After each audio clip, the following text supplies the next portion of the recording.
Live from the Kingdome, it's the AFC Wildcard game, Seattle and Denver. Can the Broncos come back after a disappointing performance to end the season against Kansas City?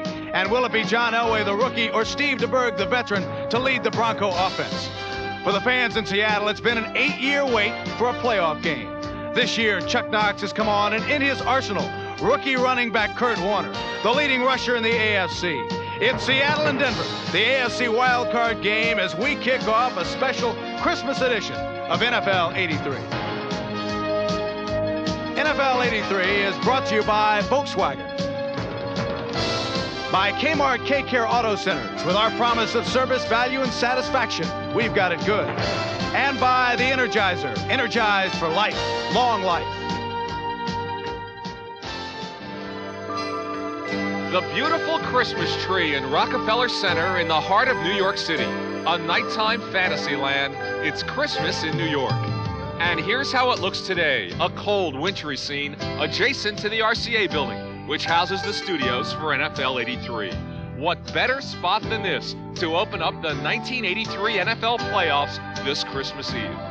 Hi again, everyone, and welcome to NFL 83 from our entire NBC sports family to your family, wherever you may be around the country. Very Merry Christmas. Happy holidays, guys. Merry Christmas, Lenny. I see Santa Claus in the ice skating ring behind us. I wonder if he's as cold as we are right now. I don't know, Bill, but I'm sure he's ready to join us in wishing you a happy holiday and sending one shivery vote to Seattle for indoor football. I can add my annual holiday greeting, a 58% season. I'm pretty proud. You followed me all year. You're not driving a Mercedes, but you're not driving a bus. All right. In 30 minutes, it's the AFC wildcard game, Denver at Seattle, the winner to play in warm Miami next week.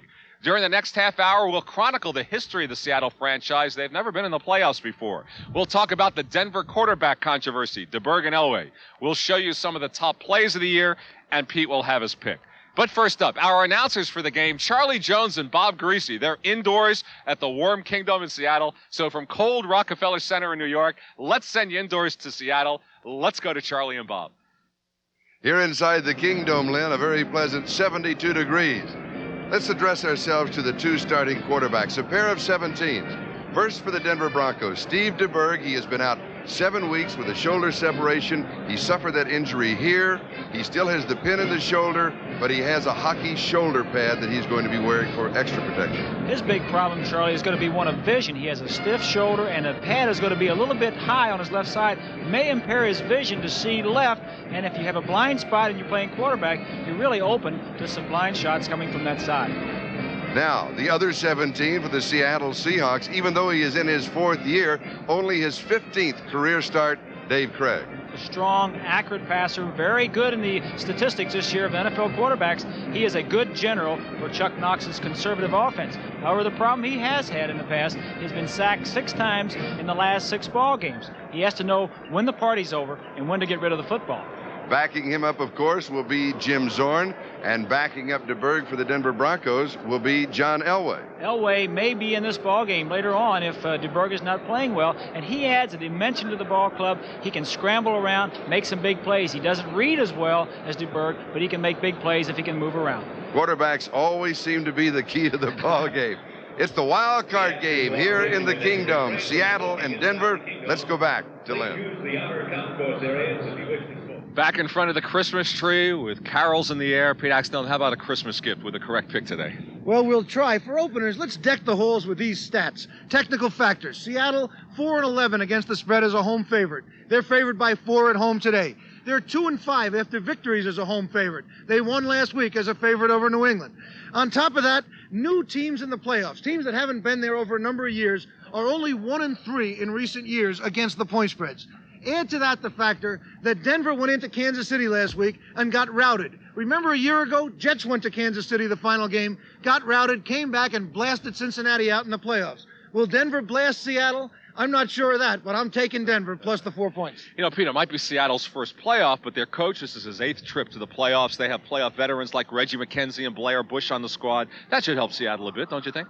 Well, I know fans know I've loved Seattle since the beginning of the season. They were my sleeper team all year. I've rooted for them. I've won with them. But this time around, I have a feeling that the Seahawks played their playoff game last week. It might be a little flat today. When they beat New England. Okay, Axe. Well, coming up next on NFL 83, we're going indoors to get warm. When we come back, Bill McAtee will report on the history of the Seattle Seahawks franchise. We'll continue on our special Christmas Eve edition of NFL 83 in just a minute. Seattle joined the league with Tampa Bay in 1976. Tampa Bay made the playoffs 3 years later. Seattle never did. As Bill McAtee reports, making the playoffs this year was a long shot. It seemed unlikely Seattle would make the playoffs this year. The Seahawks were facing the NFL's toughest schedule. But things have been tough for the folks in Seattle before. They had gone through the pains of an expansion team in the NFL.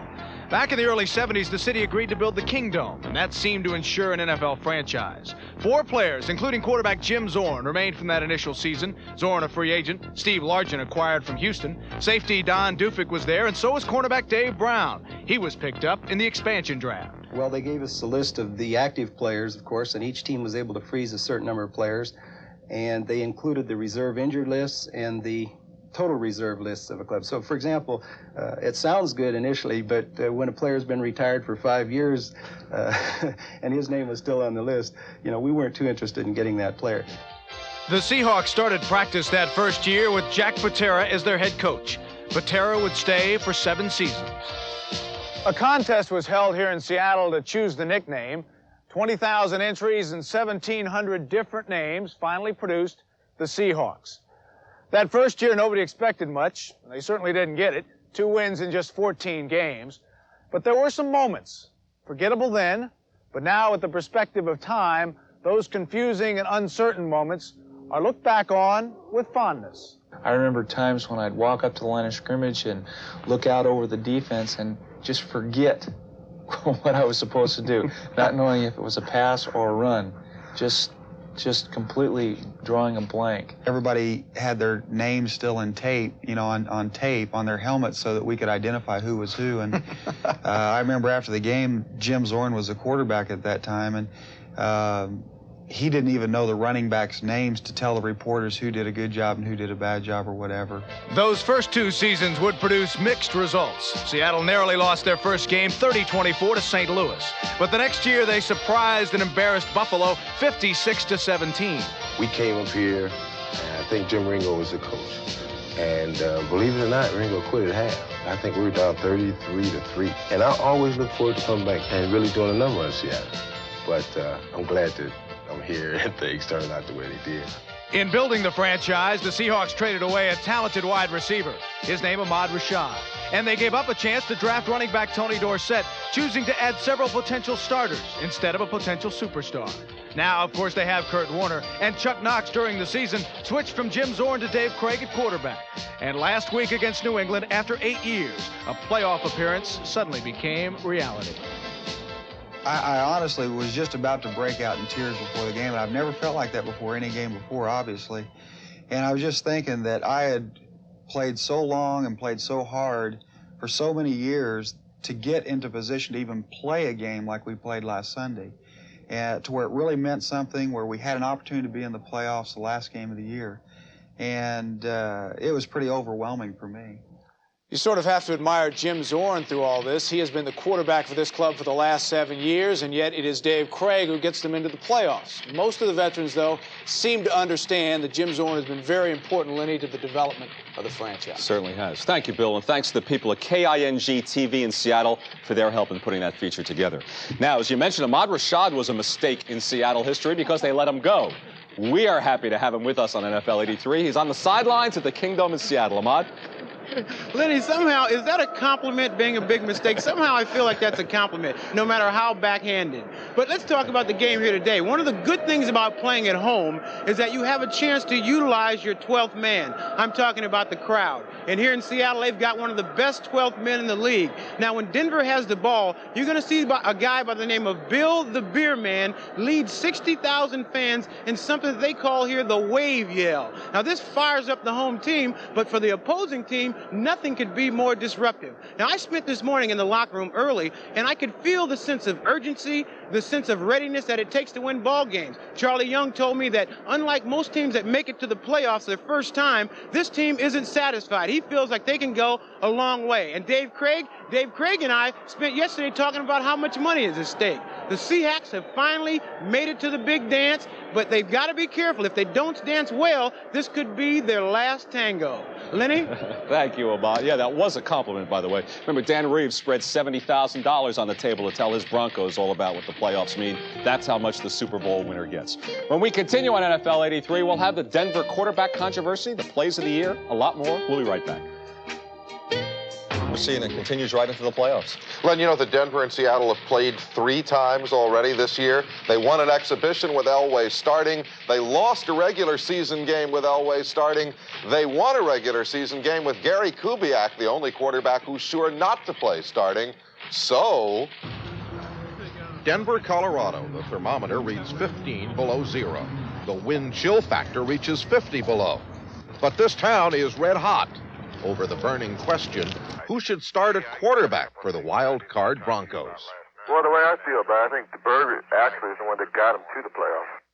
I'm with Elway on Sunday, mainly because he's played Seattle twice this year, and you notice he usually plays well against them. Even the Broncos' Christmas mail is full of the quarterback controversy. Like this letter from Chad Parker of Faith Lutheran School, which begins, "Dear Broncos, I'm glad you're in the playoffs. I hope you win. Dear DeBerg, I hope you're feeling better and I hope you can play soon. And dear Elway, the best thing I like in a football game is when Elway throws the ball. And DeBerg." So who's it going to be? Well, Steve will start, unless something happens between now and game time. Steve did a great job for us this year while he was a starting quarterback. And it's my belief that a guy does not lose his starting job because of an injury. Translated, Dan Reeves and most of his Bronco players simply believe right now Steve DeBerg has a better chance than John Elway to make the Bronco offense go. But I'm not sure exactly where I am. I know my left shoulder's sore. I haven't had it hit, so it's just sore from having pads on it. I'm not used to that. Steve, you literally still have a screw in your shoulder, and you don't have a commitment as to where you're going to play next year. So a lot of people have got to be asking, why are you taking this chance? Well, I don't know. My wife thinks I'm crazy, but this is my first playoffs, and this is so very important to me. And I've always said that number one place I want to play football is the Denver Broncos as a starting quarterback. I'm not sure if that's a realistic, hope in the future, with John Elway being here. In this week's practices, held indoors because of the savage cold outdoors, DeBerg's soft-touch passes hit receivers on the hands with consistency. But Steve's bad shoulder made some of his handoffs look tentative. And it makes the possibility that Elway may be needed in relief seem strong. I don't think anybody's ever played the games has gone through what John has gone through. As far as the expectations, the hoopla that he had coming in, he didn't have a chance really before he even suited up the first time. I understand what he's going through mentally, and I can relate to the same situation he's got there. Any quarterback can. I know John Brody's helped him a lot in times that he's been able to visit with him. I know in games when we played, for instance, Cincinnati, Anderson came over and made a special point to talk to him for 5 minutes during warm-up and just go through some things that he experienced. For me as a rookie and a guy that has always looked up to quarterbacks like that, in Greasy and Anderson and even Jaworski, I mean, you always look up to those type of players, and to have them come over and say that just hang in there, things are going to get better, and you're not going through anything that any of us other haven't gone through already, that, it's good for me and helped me out mentally. Mentally, physically, intangibly. John Hadel says flatly and absolutely. He's going to be the best quarterback in the league here in the near future. There's no question in my mind about that.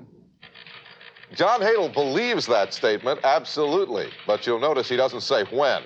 My guess is it won't be this Saturday, Glenn. Well, Dave, we'll be talking to John Elway's dad live at halftime. But coming up next on NFL 83 will be our kickoff feature. This week, Dick Butkus. Ball to it. A moment of contact. bombed, he banged, he crashed, he smashed, he chased, he caught, he destroyed. He was, in many views, the best middle linebacker who ever played the game. Players all over the league soon had their own Butkus stories about his speed, or his range, or his aggressiveness, or his enormous strength. His famous pursuit forced a lot of fumbles, and his career high of 25 recovered was an NFL record when he retired. He was pure instinct laced with pure power. Dick Butkus, linebacker, the Great Wall of Chicago. The name Wildcard got the creative juices flowing in our Pete Axtell. Wildcard. The very phrase conjures visions of the best kind of wealth, sudden and undeserved. Okay, I know that the wildcard teams were introduced mainly to broaden the playoffs and enrich teams and networks with an extra game, but the romantic and savor wildcards in their green felt poker table origins. Will one of these teams become the tourist who breaks the bank, or will these wildcards merely turn out to be jokers? A book by poker master Texas Dolly Brunson offers these categories of poker players. First, the gambler. The hustler so good that he isn't really gambling at all.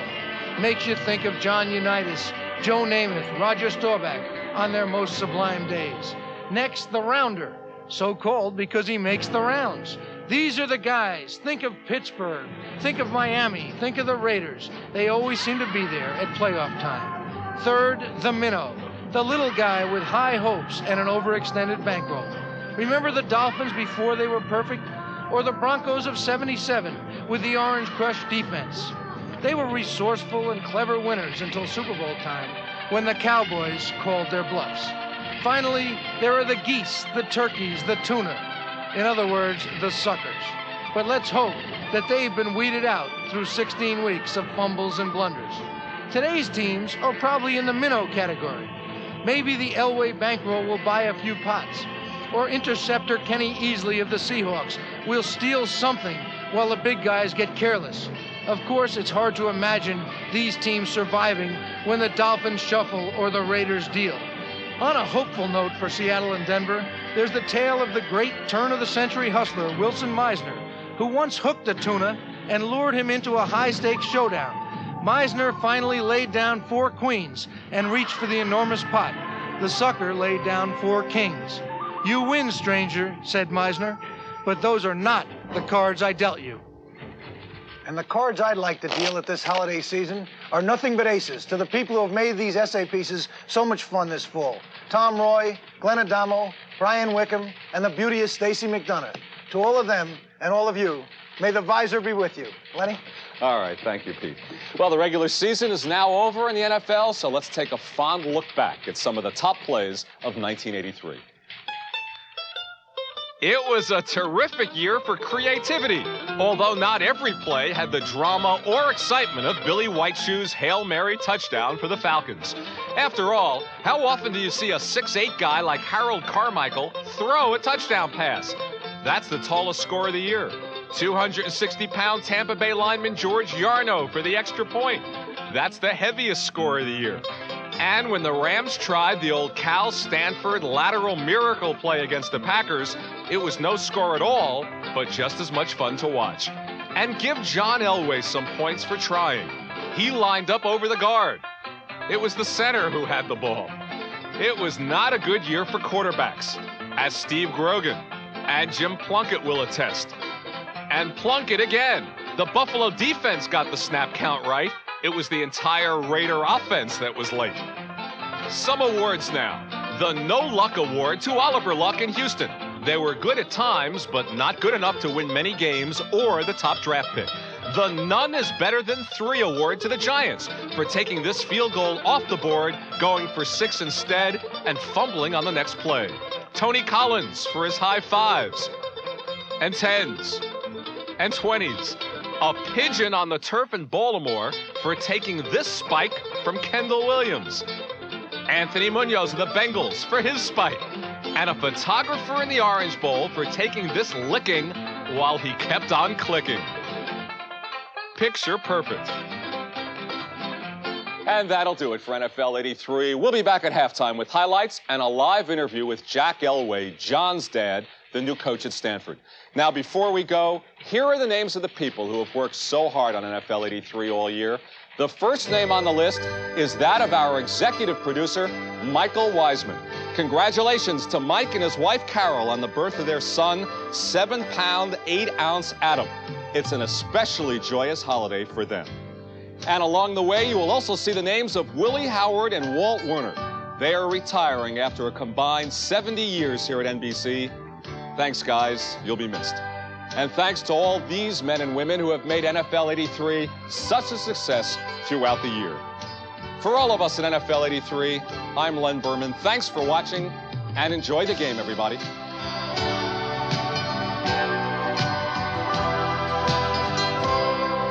Will come in today. Will it be the Seattle Seahawks or will it be the Denver Broncos? In Seattle today, the temperature is 25 degrees. The wind 10 miles an hour. The wind chill factor is 9 degrees. But inside the Kingdome, it is snug and warm on this Christmas Eve. Today's game is brought to you by Dodge Cars and Ram Tough Dodge Trucks. Dodge, an American revolution. By E.F. Hutton. When E.F. Hutton talks, people listen. And by Kodak Film. Christmas never looked so good. Happy holidays, everybody. I'm Charlie Jones, and this is Bob Greasy. Bob, you've been in playoff games many times. How is it different from a regular season game? Charlie, the players try to make it like another game, but obviously it's sudden death, and therein lies the pressure, and the players will feel some pressure today. Let's go to our advantage rating on this ball game. We rate in 3 categories from 1 to 10, 1 being low, 10 being high. First, the offense. The offense, I give the advantage 7-5 to Seattle. Denver's offense is 26th of 28 teams in the National Football League. They like to throw the ball first and run second. Seattle's offense is a little different. They like to run the football, and Kurt Warner is very big in their offense. Now let's move to the defense. Here, Denver has the edge 7-6. One of the reasons being Denver is always a good defensive team. The margin could be bigger, except for the fact that Seattle's defense played so well last week against New England. The special teams really are something special. 2 of the finest. I rate it 8-7 in favor of Seattle. Good return people, good kickers. The advantage because Seattle has such good coverage on their punt and kickoff return. So our total shows 21-19, Seattle with the advantage. But the key category is Denver's offense. If they can generate an offense in this ballgame, they can win. Now let's move to the key factors. What will it take to win? For Denver offensively, they have to protect the quarterback. Obviously, they like to throw the football. DeBerg is playing. He's been hurt. They have to protect him. For Seattle's defense, well, they must contain Steve Watson, a great wide receiver. Watson can be the game breaker. They have to shut him down. Now let's look at the matchup the other way. For Seattle's offense, the key is get the ball to Kurt Warner and Steve Largent. No surprise there. They like to hit you up the middle, hit you in the middle, hit you in the middle with Warner, and then knock you out with Largent. So it becomes very simple for Denver's defense. They can't stop both. First of all, you stop the run. They have to stop Kurt Warner. He could run away with the ball game. What they must do then is force the Seattle quarterback, Dave Craig, to throw when he doesn't want to throw. For the quarterback in the booth, a wild card game, what is the fun factor? The fun factor, Charlie, my first playoff game was in Miami, and it really unified the entire city of Miami. The same feeling is here in Seattle. Everybody wants to do well in the playoffs. The players are up and excited, and certainly the fans are here. It's going to be interesting and fun for me to watch how the fans and the enthusiasm they'll bring to this stadium react to the Seattle players and also, and more importantly, to the Denver players. A sellout crowd here in the Kingdome, and you will be seeing the wave as it will roll through the crowd, and as the players for the Seahawks say, it is awesome. Steve DeBerg, number 17. Shoulder separation November the 6th, third quarter here in the Kingdome. He was sacked by Jacob Green. He is starting that big pad on the left side, and of course, Dave Craig, his 9th start this year, his 15th career start for the Seattle Seahawks. The head coaches, Chuck Knox.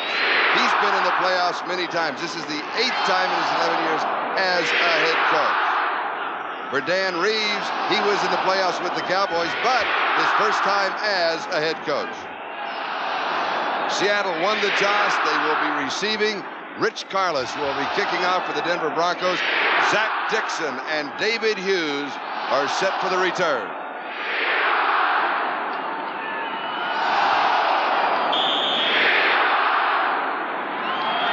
The second season is underway. 7-yard line, Zach Dixon. Zach's to the 20, to the 30. Out of bounds. 38-yard line, 30 yards on the return. Wilbur Myers is the man who got it. The quarterback is Dave Craig from Milton College. They do not have a football team. The college doesn't exist anymore. Leading rusher in the conference, could run away with it. He is a great one. The rookie Kurt Warner. Cullen Bryant primarily there to block. Stability for the offense. Wide receiver Paul Johns, also excellent return man. Largent, game breaker. Tight end Charlie Young. Again, playoff experience, the 11-year veteran. First down, Seattle. Largent in motion. No surprise, Kurt Warner. 41-yard line, gain of 3. It'll be second down and 7. Offensively, Ron Essick at left tackle. Edwin Bailey at left guard. Reggie McKenzie can play, though. Larry Bush, the center. Robert Pratt on the right side, along with Steve August. Second down and 7.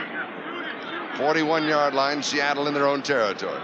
As we peek into the huddle. Dave Craig has to have a few butterflies, Bob. Oh, you know he is a little bit nervous today, but he'll get over him after a series or two. Kurt Warner. Little surge at the end. May have picked up the first down to the 49-yard line. 7, maybe 8 yards. Let's see where they mark it. Rulon Jones with the tackle. They're going to spot it very close to the first down change.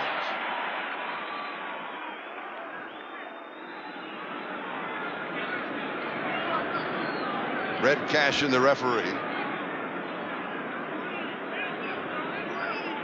No, they want the change to come out.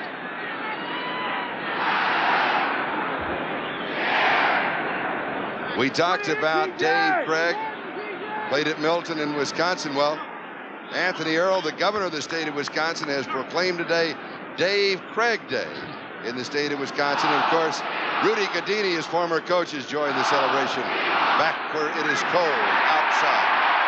First down. Defensively for the Denver Broncos, Barney Chavis at left end. Reuben Carter to start at nose tackle. Don Latimer will also be in there, of course, and Rulon Jones.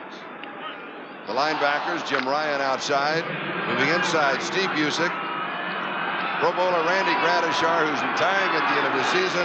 And always exciting, Tom Jackson. Here's Warner. Cut off outside. Comes back in. Still picks up about 4 yards on the play. Denver, 48-yard line, maybe the 47. Second down and 6. Let's look at the secondary for the Denver Broncos. Louis Wright, Pro Bowler on the left corner. Mike Harden, he has been tough on the right side. Key man in the secondary, Dennis Smith, strong safety, 4 interceptions. He has 5 sacks, and Steve Foley, very solid at free safety. Last play, Charlie, for the Seahawks was a quick snap. They got out the line of scrimmage and they snapped the ball. A good call. It makes the Bronco defense get set a little sooner. First 3 plays, Kurt Warner.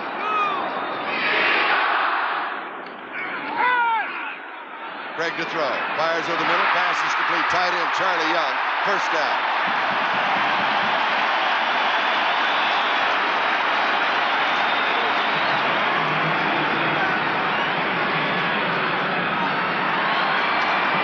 You'll be hearing for the sellout crowd here at the Kingdom. First down.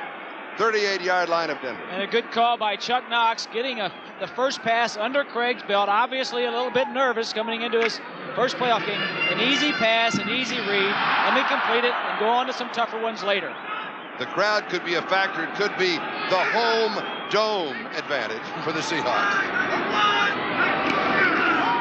The remaining back is Kurt Warner, cuts inside. Defense thinks that he has him stopped. Maybe for a loss of a yard, he manages to pick up 5. To the 33, second down and 5. Kurt Warner, the rookie out of Penn State, leading rusher in the conference, 6 100-yard games. And Seattle has won all 6 of those ball games. Chuck Knox. That is Chick Harris, the coach with him. He sends in, flashes in the offensive signals. Let's call it 2nd down and 6 at the 34. Warner straight at the middle, inside the 20-yard line. 19-yard line, gain of 14, gain of 15, first down.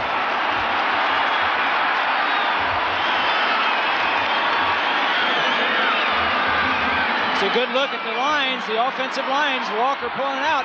This play goes right up the middle. It's surprising when you get into the statistics and find out where Warner is running the football. You think he's running wide a lot because he's got such great speed. As we look at the blocking right here, great block. Blair Bush. The reason being he runs inside so well. Very successful. Here's Warner again. 3 yards to the 16.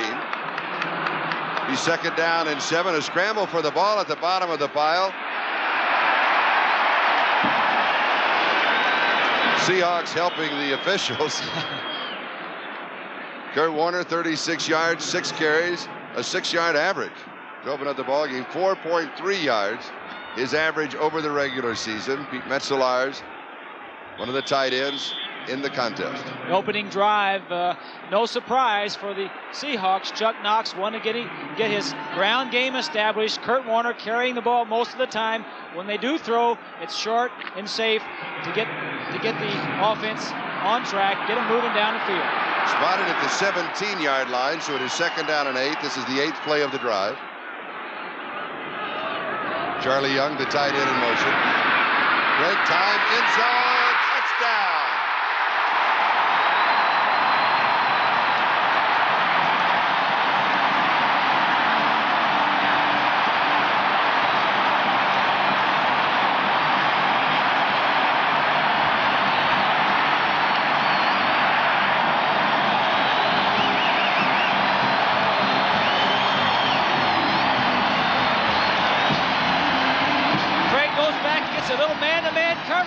He's looking for Largent the whole way. Throws the ball inside, away from Louis Wright. And we'll take another look at it. Largent has had a lot of success over the years against number 20, Louis Wright. Louis got him pretty well covered. The throw is right there. Norm Johnson to attempt the point after. Bush with the snap. Zorn with the hold. It is good. 10 minutes, 18 seconds left to go. First quarter. The Seahawks lead it 7-0.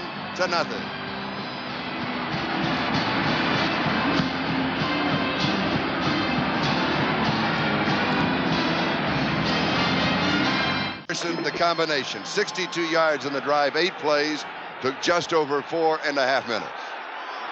They hit him in the middle, they hit him in the middle, they hit him in the middle, and then they knocked him out with Largent. Just like you said they would do. Norm Johnson to kick up either to Zach Thomas or Steve Wilson.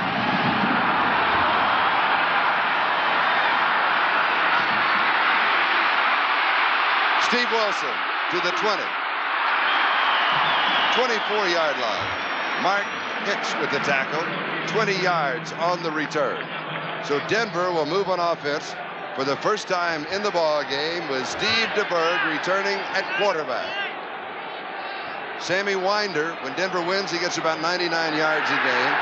Very steady at the other running back is Nathan Poole.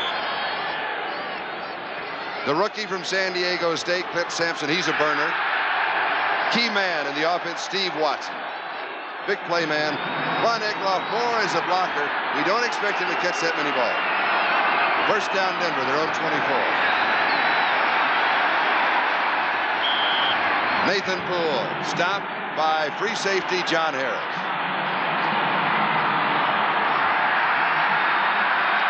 And the wave starts to roll. Section by section around the Kingdome.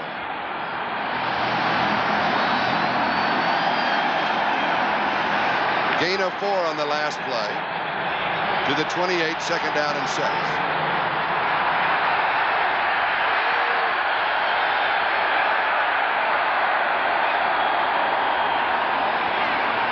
DeBerg to throw on 2nd down.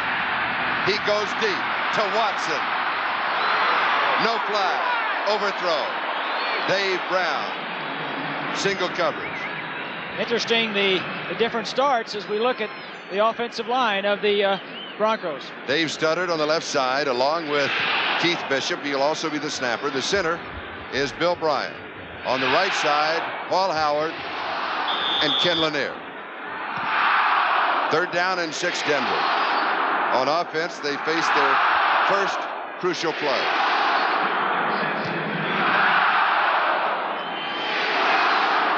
Steve DeBerg in his 7th year. Extra men in the secondary. 3 wide receivers. From the shotgun. Incomplete. Jesse Miles, the intended receiver. Don Dufek picked him up in the secondary. It will be 4th down and 6.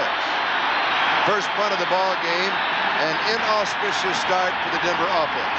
Well, it's tough to come up here and play. You know, the fans are yelling and screaming, and it's very tough offensively to get something going with that noise. But it's interesting, the contrast of the 2 offensive series. Denver coming out, throwing the ball down the field, deep down the field. Seattle comes out, throws the short stuff, gets the offense moving. Luke Prestridge will be kicking to Paul Johns. Up on the wing, Kenny Easley and Gregory Johnson.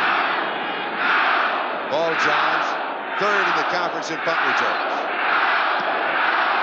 It is low, hangs up pretty good. The nose turns over and comes down at the 27-yard line. Johns to the 35. Good return. 40 spins away. Returns to the 46-yard line. Ken Woodard, special teams MVP for the Broncos, made the tackle.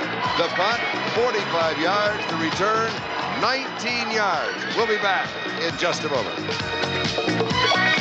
5 seconds. Time remaining. We're in the first quarter. Seattle leading Denver by a score of 7-0. Dave Craig to Steve Largent, 17-yard touchdown pass, 62-yard drive in 8 plays. Seattle from their own 46. Kurt Warner and Cullen Bryant, the running backs. Cullen Bryant. And power inside across the 50, a gain of 5. To the Denver 49, it'll be 2nd down and 5. Reuben Carter, the nose tackle, the man who brought him down. As you can see from the graphic there, Cullen, only 27 rushes all year. He's not going to be carrying the ball very much, but you have to run him every now and then just to try and keep the defense honest. Of course, Denver's saying, you ain't fooling us. We're going to keep looking for Warner. Good ball handler. In the NFL, he has handled the ball 1,121 times in his career. Only 10 fumbles. 2nd down, 5. Craig going deep. Incomplete. Paul Johns, intended receiver. Steve Foley, Mike Harton with the coverage. As you saw Dave just throw his hands up and say, well, it was worth a shot. Really, there was a safety deep in the middle of the field. Foley was back there. I think they was expecting some other coverage and didn't get it, because here we'll take a look at it. See Foley, 43 at the bottom of your screen. He will be back deep in the secondary. Tries to look him off, throws the ball deep downfield. Foley is in pretty good shape. Johns is a big play man, averaging 20 yards a reception. Craig completing 2 of 3 for 17 yards and a touchdown. Mark it at the 50, not the 49. 3rd down and 6. First sack of the ball game, Ken Woodard. Woodard coming from an outside linebacker spot. Got to Dave Craig. Now, Craig is sacked a lot. Bob talked about that. Indecision as to reading the coverages downfield. His feet start moving around, and sometimes it's not the offensive line's fault, but rather the quarterback. Problem with Elway earlier, not being able to read and not wanting to get rid of the football. That was a good example of David Craig holding it on too long. Should have got rid of it. Loss in 11, 4th and 17. Jeff West to kick.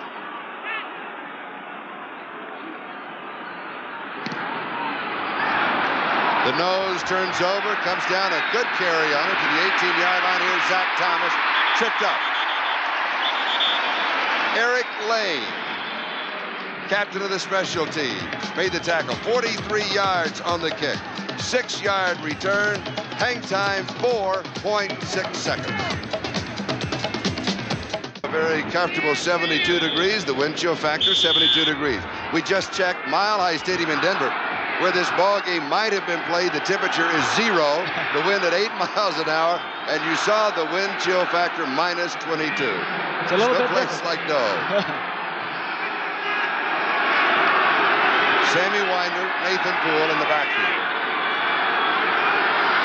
Steve DeBerg, the quarterback. This is Winder. Good surge by the right side of the offensive line. Jeff Bryant with the tackle for the Seahawks. A gain of 6 to the 30. 2nd down and 4.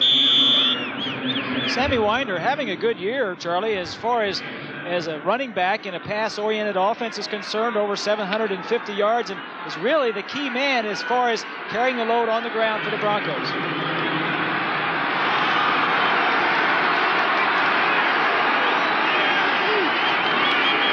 Winder, the ball carrier. Winder, you may notice, has tape on his right thumb. Joe Nash leads the defense.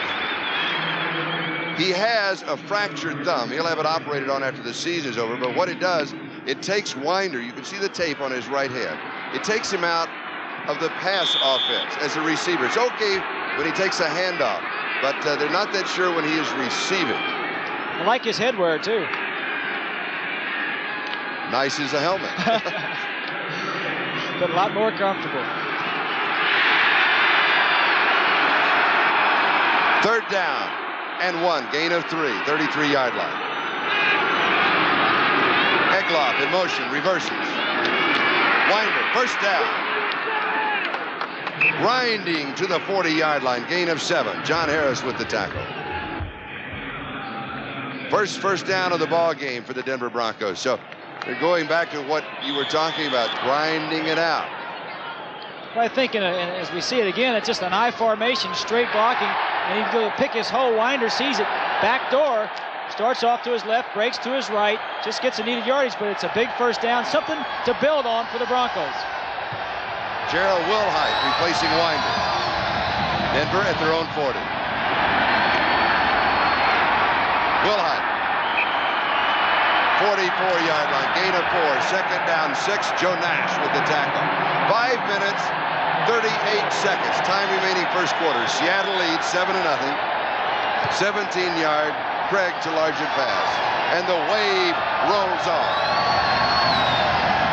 And it always rolls when the other team has the ball, John. Very tough to hear in the huddle, not to mention at the line of scrimmage if you want to audibilize.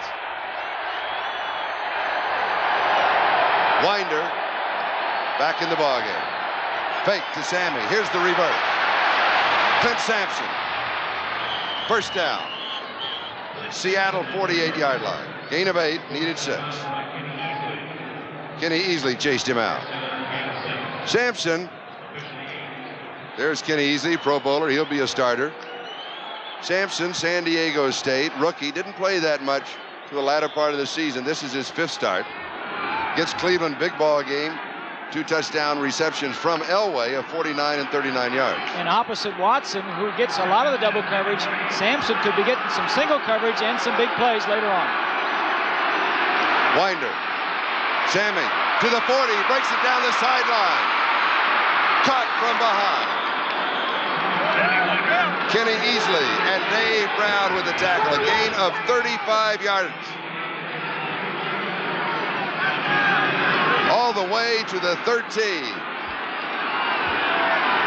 What they did, they put both wide receivers to the right and run back toward the left side where there's no cornerback over there. Good blocking all the way. Easily 45 was blocked out of the play. Had to try and catch up. It's a big play for the Broncos. Running, they need to get some running game going so they can start throwing a football. At the Seattle 13-yard line, Denver trailing 7-0. 1st down.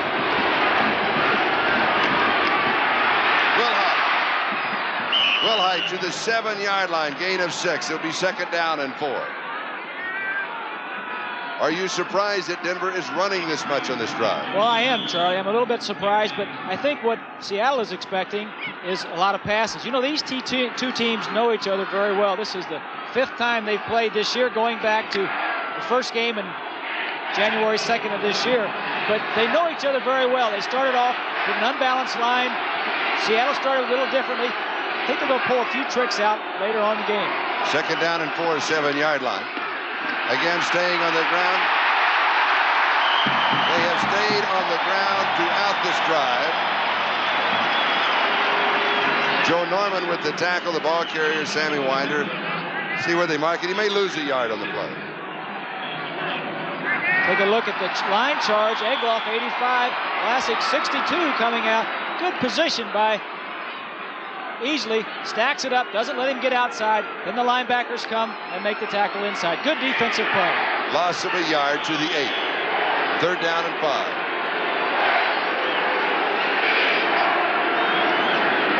Denver wants a timeout. Third down and 5 at the Seattle 8-yard line, trailing 7-0 in the ball game. First quarter, time remaining 3:44.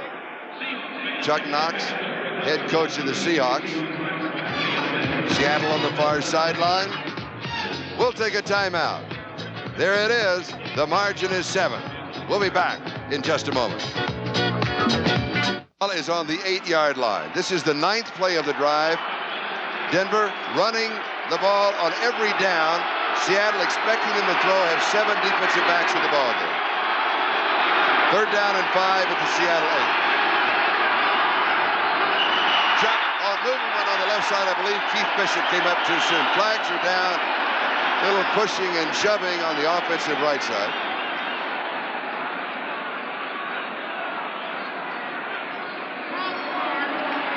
False start against Keith Bishop. And that'll give coaches gray hairs when you get down there, 3rd and 5, very makeable.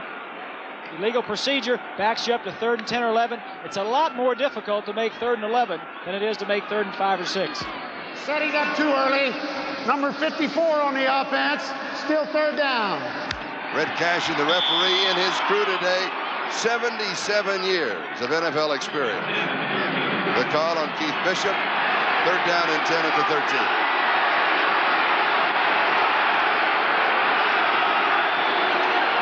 DeBerg for the shotgun. Steps forward, pass is there, touchdown Denver. Jesse Miles, complete name, Jesse James Miles, college, LSU, major criminal justice. Trying to steal the ball game here.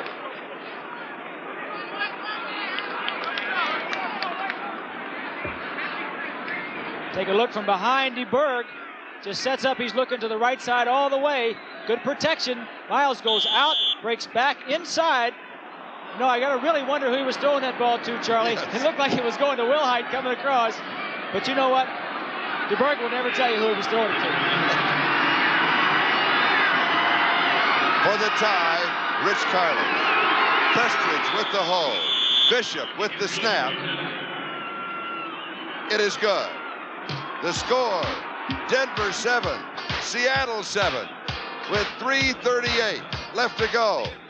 We're in the first quarter, and we'll be back with the kickoff. 7 defensive backs in the secondary. Here is Miles here. These wide receivers will go down and clear out. Miles will come down, break to the outside, and come back in. Who almost gets in the way is Wilhite as he's coming across. Let's take a look at it. DeBerg is looking to his right the entire time, so I really think he was really looking for Miles as we see him break out, come back in against man-to-man coverage. The ball was almost tipped by Wilhite, could have deflected it, and they wouldn't have had the touchdown. There you saw the drive. Carlos kicking off. Zach Dixon and David Hughes are back. This is Zach Dixon on the return. 25-yard line.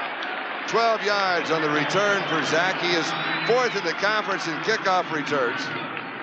The barefoot kicker, Rich Carlin of the Denver Broncos. In that cold, cold cave in Kansas City, he did kick with a sock. At least he's got some common sense, right? That's right. Ball game now tied at 7-7. 3:29 left to go. We're in the first quarter. Seattle at their own 25-yard line. Kurt Warner and Cullen Bryant are the setbacks. Kurt Warner, Bryant the lead blocker. Just a couple of yards to the 27. It will be 2nd down and 8. Don Latimer with the tackle, now in at nose tackle for the Bronco defense.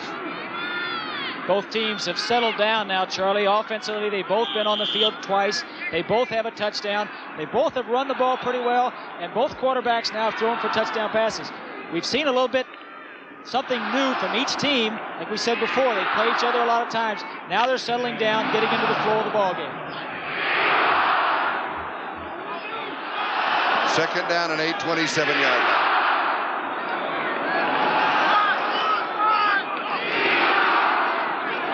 Play action, faking the run, holding the linebackers. Dave Craig, a very resourceful quarterback. Steve Busek heading along the sideline.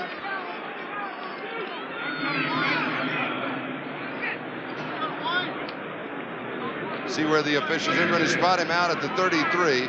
So it's a gain of 6. It will be 3rd down and 2.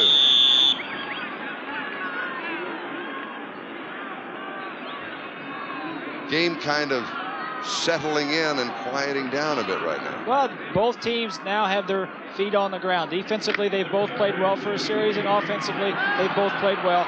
Now, the game is up for grabs. As far as momentum, who's going to take charge? Dan Dornick is in, 3rd down and 2. Key to 3rd down situation. Quarterback draw, 1st down. Just across the 35-yard line. Dave Craig stopped by Jim Ryan.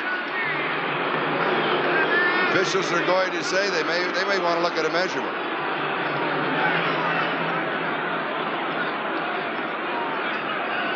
So not only is the sellout crowd here looking on to the measurement, but just about a half a block away from the Kingdome at the gathering place, the watering place, FX McCrory's. Our camera is there, courtesy of King Television, and they're anticipating, watching for the marker. Then they noticed the camera light was on. King Television, our local, it's not a 1st down. I thought it was. A lot of lights on in that place. Yes. So it is 4th down. Zach Thomas setting up as a kick returner. Jeff West will be punting. So the gamble did not pay off. Looked like it was a quarterback draw. It didn't look like he had any intention of throwing the football. Denver was in a blitz, so it kind of messes up the blocking assignments for the offensive line, and it just came up a little short. 2 minutes, 29 seconds, time remaining 1st quarter.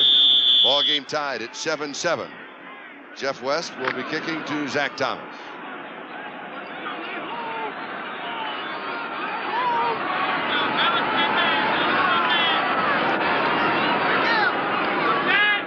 Thomas is 4th in punt returns in the conference. Nose stays up, ball just drops, 31-yard line. Only about 3 yards on the return.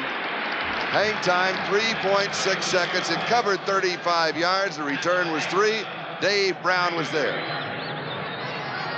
Here the wide receivers are the people on the outside. 22, Brown, who can go down immediately as soon as the ball snapped. They didn't get him very good this time. Of course, Seattle, very good on kick coverage, and that is a prime example why.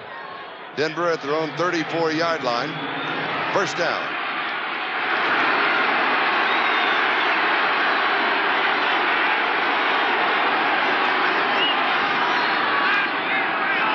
Egloff in motion. Number 34, Nathan Poole. From the 34, his number to the 40-yard line. Gain of 6, 2nd and 4. Pro Bowler Kenny Easley with the tackle. Poole on the season, 246 yards and 81 rushes. He did score 4 touchdowns, as you saw. 2nd down and 4.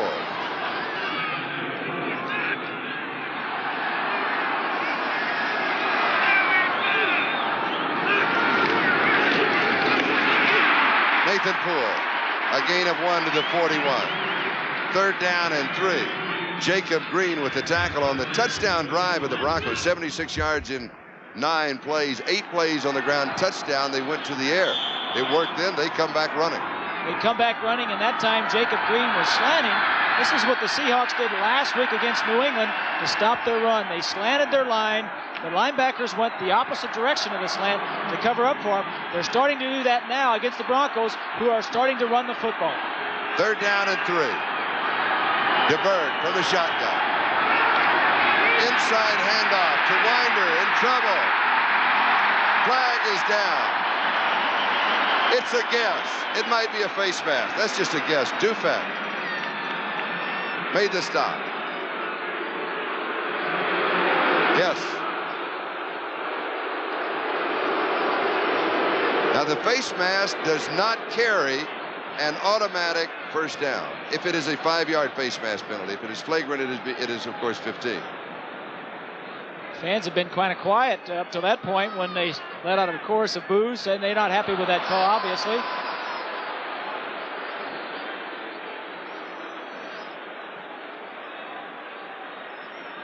Chuck Knox on the left, not too excited about things at this point.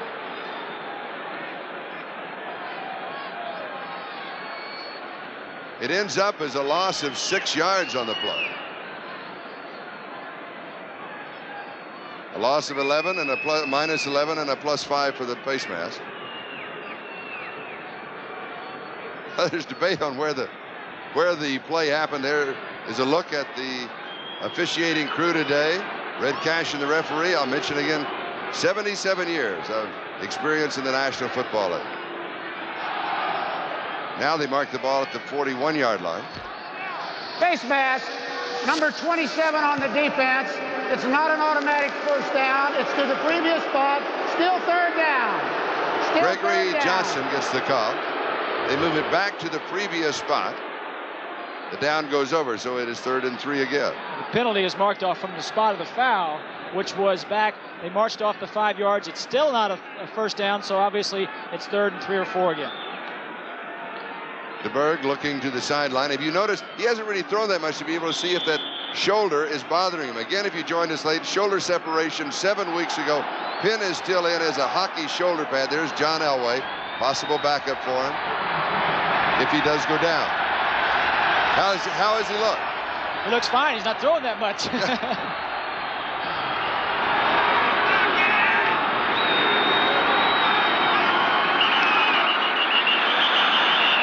Whistle sounded, flag is down. There are 7 seconds left on the 30-second clock.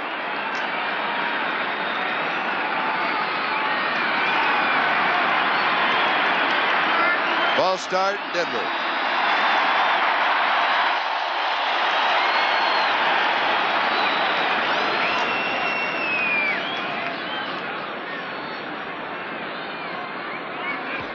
Setting up too early. Number 76 on the offense. It's still 3rd down. The call against Ken Lanier. 3rd down and 8. Denver 36-yard line. 45 seconds left to go in the first quarter. The ball game tied at 7-7.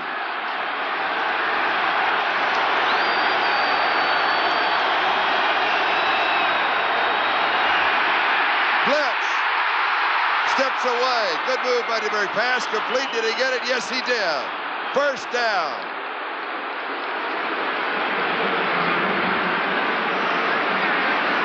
Steve Wilson, number 45. His first reception. He's a defensive back. They had a blitz that time, Charlie. They were coming at DeBerg, trying to get at him. He read it very well, threw off one of the on-rushing defensive men, stepped up the pocket, and threw the ball for a completion. A gain of 12 to the 48, first down. Going to a defensive back, comes in as an extra wide receiver. At Howard, his collegiate, at his college, he was a wide receiver and a returner. Sammy Winder. From the 48 on the Denver side of the 50 to the Seattle 47, gain of 5, 2nd and 5. Kenny Easley with the stop. Charlie, the reason they go to Wilson as a wide receiver, they only have 3 healthy wide receivers. Zach Thomas is the 3rd, and if they want to go 4, they've got to pull one of those guys on defense over. Just got to remember to wear the right colored shirt, because in practice during the week, the defense always wears an opposite colored shirt from the offense. 2nd and 5. Winder. 2 yards to the 45. It will be 3rd down and 3 when we come back, as Keith Butler made the tackle on that play. The first quarter comes to a close. Here in the Kingdome, a sellout crowd with 1 in the books. 3 to go. We are tied at 7. Has the tie and the ruffled shirt, usually just a sweatshirt underneath it with double zeros. He is the leader of the way. He starts it off. 3rd down and 3. DeBerg swing right side. Nathan Poole. No gain. Dropping a flag. Maybe against the Seahawks. Keith Butler was there for the defense, number 53. It will be against Seattle.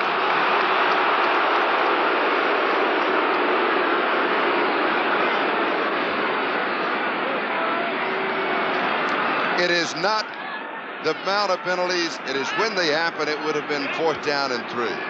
Some interesting calls coming up here for the Denver Broncos. 3rd and 3, 3rd and 4. They're running the ball quite a bit. 1st down, 30-yard Unnecessary line. roughness. Hit out of bounds, number 79 of the defense.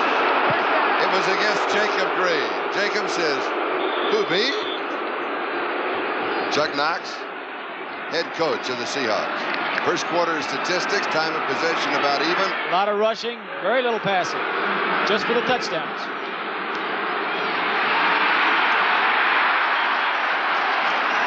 Poole maybe a yard. Mark it 29-yard line. 2nd down and 9. Bruce Schultz with the tackle. Schultz, number 58, in his 2nd year out of the University of Texas, and a 2nd-round draft choice last year. And he's really playing well. He's very big, very strong, leads the team in tackles. There has been a change on the right side. Greg Gaines replacing Michael Jackson. Jackson, bothered by that knee injury, introduced as a starter, but we did expect that change.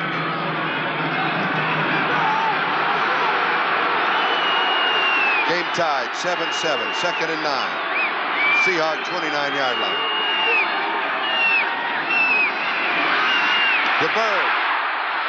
Deep, Watson underthrown, intercepted. Kerry Justin on the return down the sideline.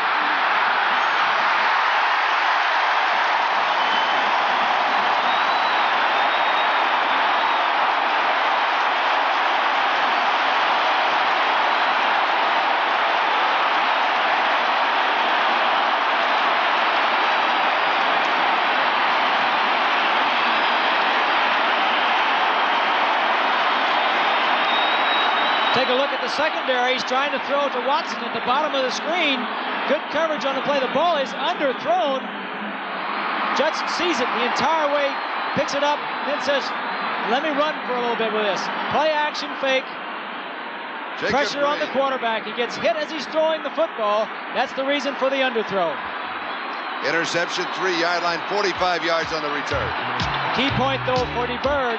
He finally has been hit in a game. That's the first time he's taken a shot. Now he knows he can take a hit.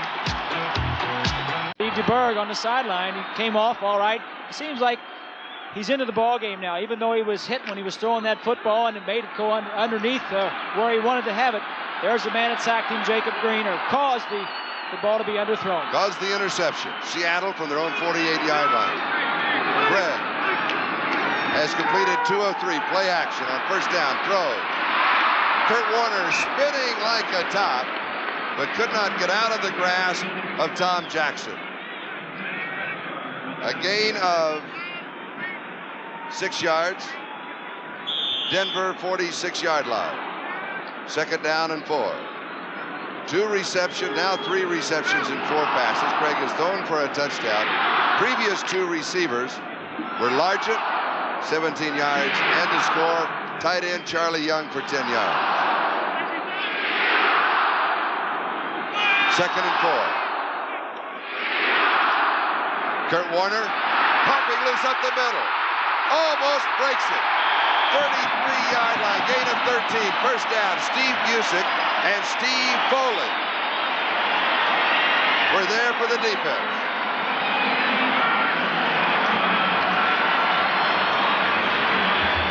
Take a look at the left guard, Bailey. He'll be pulling on this play.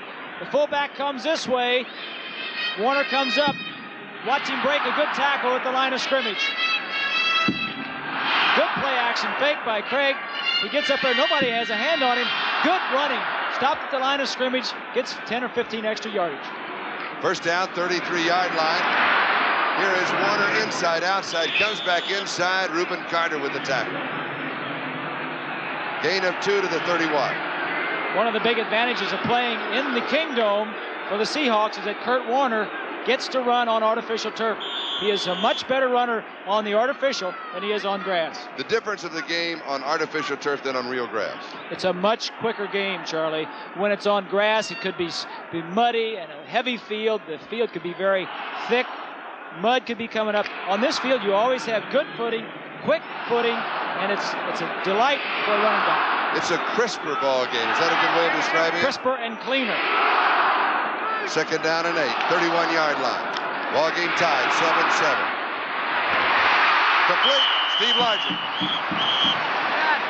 24-yard line. Gain of 7.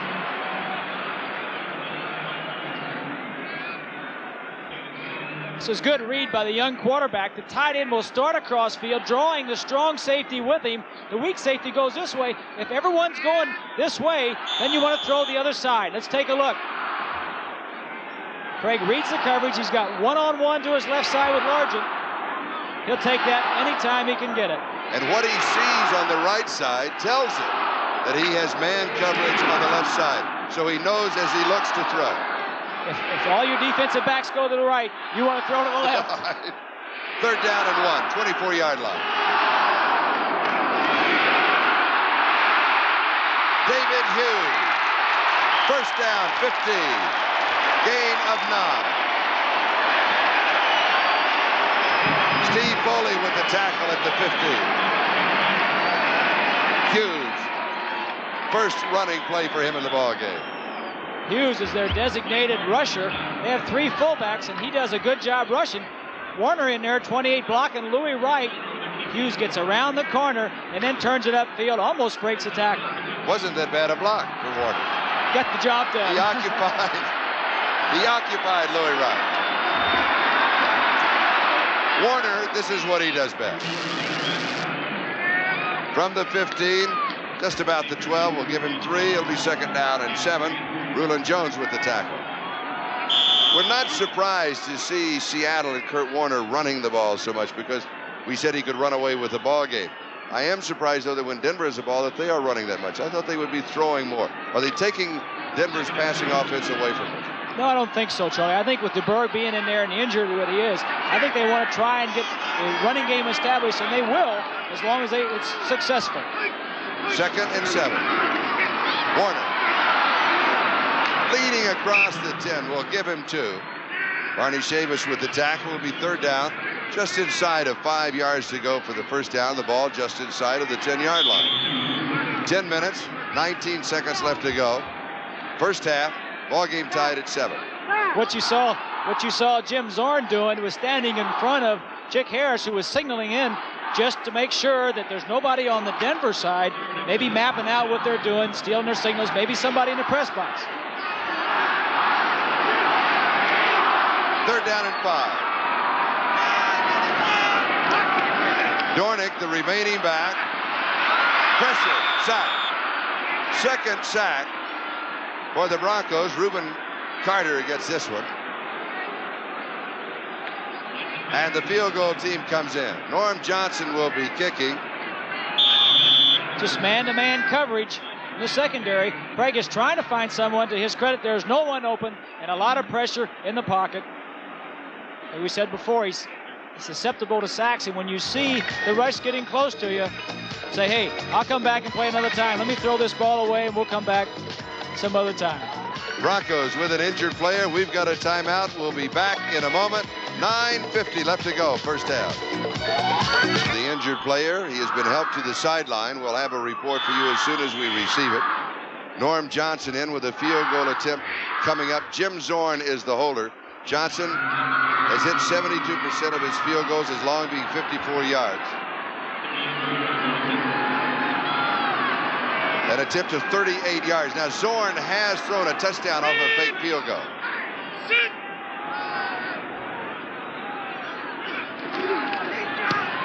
They go with a kick. It is good. Seattle regains the lead. The 38-yard field goal by Norm Johnson. To the left ankle of Bryson Manor. They are taping it. He will return. Seattle leading by 3. 9:25 left to go. First half. Zach Thomas, Steve Wilson are deep. Norm Johnson will kick off.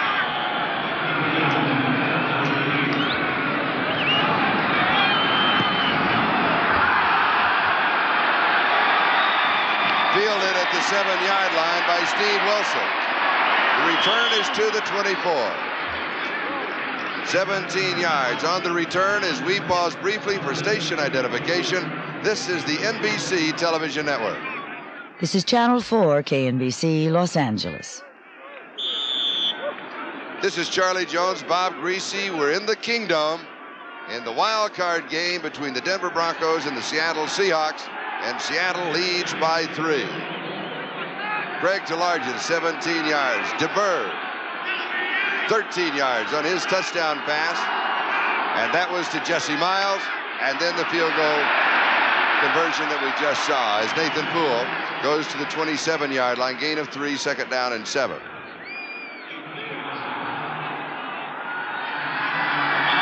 Dan Reeves, head coach of the Broncos. Interesting, this week he got $70,000 in cash, brought it to a team meeting, put it out on the table and said, each of you playing for that amount of money, if you go through and you win the Super Bowl, you'll have $70,000. Not in cash, because everybody will want to. He wasn't that congenial all week, though. It was a tough week for the Broncos. He was pretty upset most of the week. Upset because they played so poorly against Kansas City last week. Winder. Sammy to the 28-yard line. Gain of only a step. Jeff Bryant with the tackle, along with Keith Butler. Hurry up offense. They're doing this to keep the defensive backs for Seattle off the field. Third down and 6. DeBerg's pass is underneath the coverage by the secondary. Caught by Poole, leans forward for the first down to the 31-yard line. Gain of 8, Butler with the tackle. We'll take another look at Steve DeBerg. Pin in the left shoulder because of that shoulder separation. Separated shoulder. His shoulder pads, as you see, are very big. Normally, they wouldn't be that big. The motion looks fine to me. I don't see any. He was throwing a little bit to his left, almost over the center, but that's a good tact. Some of the time, Charlie, come out, hurry up offense. Don't let them get their people on the field. I said the 31. Let me correct myself. It is the 36, first down. Gerald Wilhite. Across the 40. They'll mark it out around the 42. John Harris was there for Seattle. Tom Glassick checking into the offense. He and Keith Bishop, the messenger service from the sideline. 42-yard line, gain of 6. Second and 4. I wonder if they have any of those long plays. Sometimes those offensive guards run in and out. It's a long way to run to that huddle, especially if you're way down near the end zone. What kind of message does he bring the quarterback? What does he say? Well, I'll tell you in a minute. Second and 4.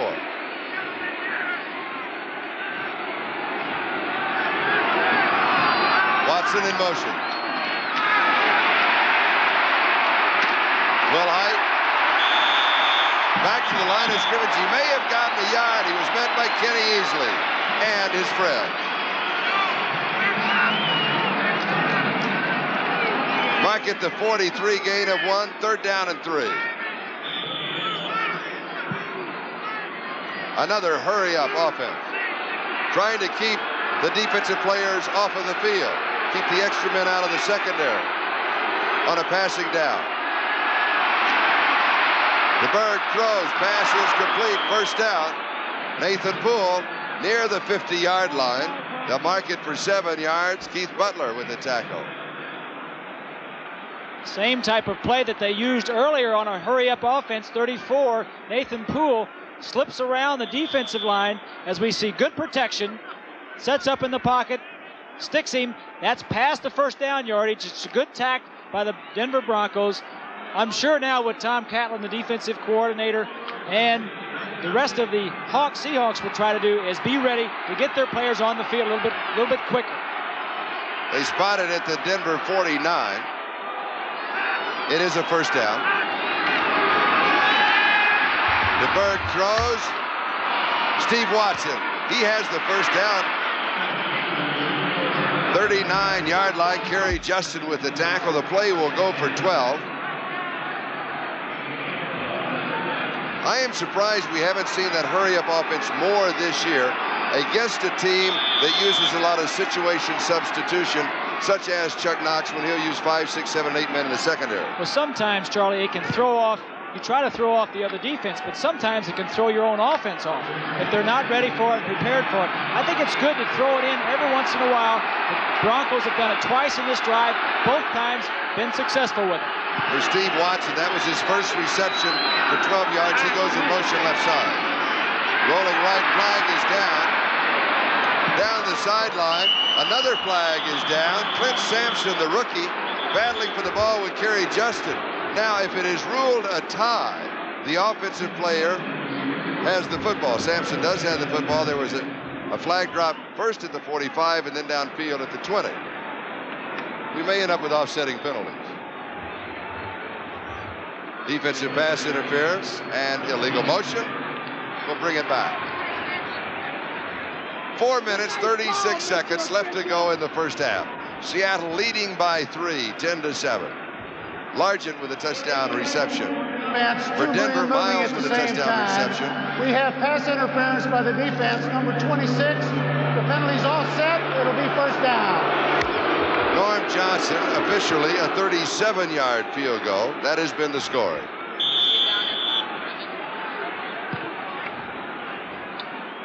First down and 10, 39-yard line of the Seahawks. The winner into the divisional playoffs at Miami next weekend. Pittsburgh will be at the Los Angeles Raiders. You'll see them both on NBC. Nathan Poole. And another flag is down. There's a little self-destruct going on both ball clubs right now. Too many mistakes, too many flags for a contending team. They're in the playoffs. It's sudden death. They can go from here.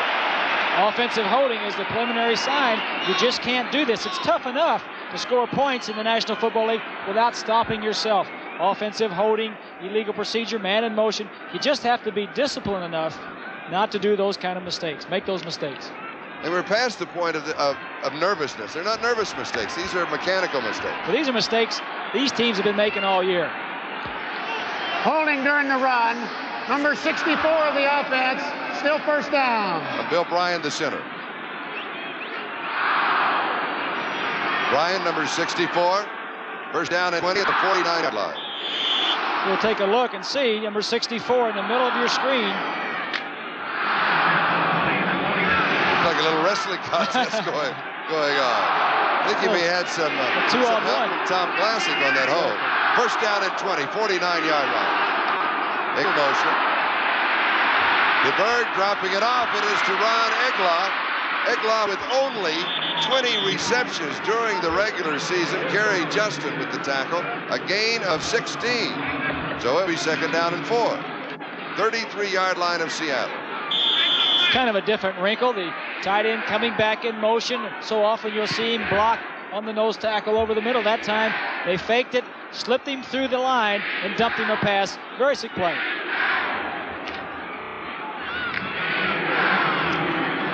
Second down and 4. Bryson Manor up running around, seems to be healthy. Got the ankle all taped up. He'll be back when the Broncos go on defense. Sammy Winder. He'll be close to the first down. He needs to move the ball to the 29. Sheldon Robinson now in as an inside linebacker. He and Joe Norman playing the left side inside. Second leading tackle in the ball club, averaging 6 a game. See Bishop coming in with the play, as we were talking about a little earlier. How do you call plays? The guards have to remember it. Dan Reeves may say something, tell him to run this play. We'll mix the flood right double, flanker motion, 98 double Q, tight end option, backs wide. Now, you think a guard can remember that in the heat of battle when he's running all the way in? They obviously have to simplify it, and the quarterback puts on all the window dressing. Third down, half a yard. First down. Sammy Winder picked it up.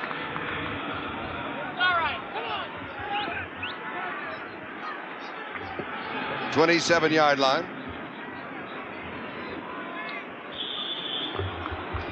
So look at the offensive line of the Broncos, straight blocking, everybody blocking the man across from him. Winder just finding where there's a little crack, getting up in there, making the first down.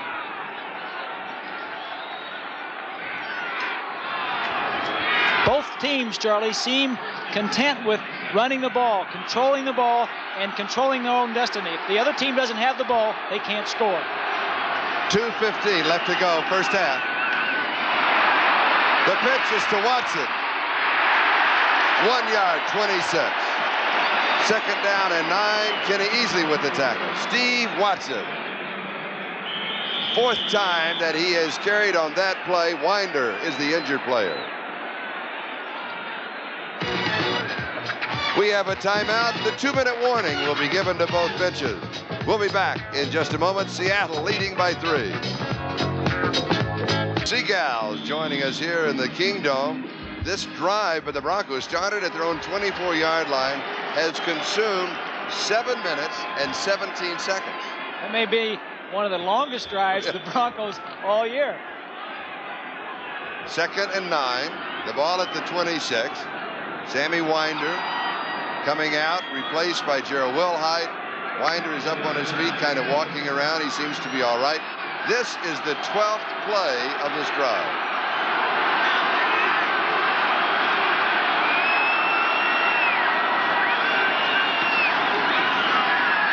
That was Sampson in motion. Did it get there in time? Yes. Kenny Easley almost got there before the football. A gain of 21 yards on the play. Good play by Steve DeBerg. Good mobility. Made a good fake on it. Got the ball out there. It was still down and out pattern. I'm impressed with the throwing of Steve DeBerg so far, Charlie. The ball at the 5-yard line. First down, goal to go. Take a from look the roof. From the ceiling. Little out pattern. Both feet in.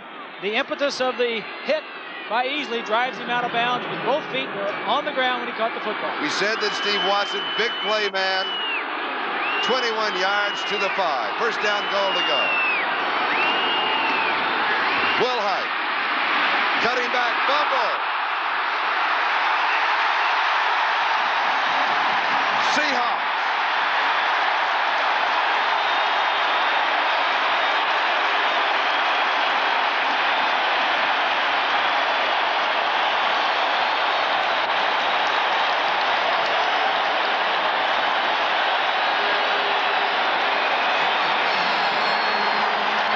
Paul Howard out in front. Wilhite turns it upfield and gets the ball knocked loose right there. It's on the ground. The Seahawks have it the second time in the last 3 drives that the Broncos have turned the football over. We take another look. He's got a good hold of it. When you turn upfield, you better cover it up. Let me see. 57. Number 57, Shelton Robinson. Exactly. Knocked it away. Paul Moyer recovered. 7, Shelton Robinson reached into the grasp of Gerald Wilhite. He's made some big plays this year. Yes, he has. As Robinson picked up 2 fumbles, I think both against the Raiders, ran him in for touchdowns. Second turnover. The first one resulted in a Seattle field goal. Seahawks at their own 5-yard line. First down. First back through is Cullen Bryant. Let's go back to a statistic that we mentioned in the first quarter. You don't expect to see Cullen Bryant rush with the ball that many times, 27 times during the regular season. But coming into this ball game, he had handled the ball as a returner, as a receiver, and as a running back 1,121 times and only 10 fumbles. In this situation, at your own 5, you want to go to this type of a ball carrier, and he picks up 3. Second down, 7, 8-yard line.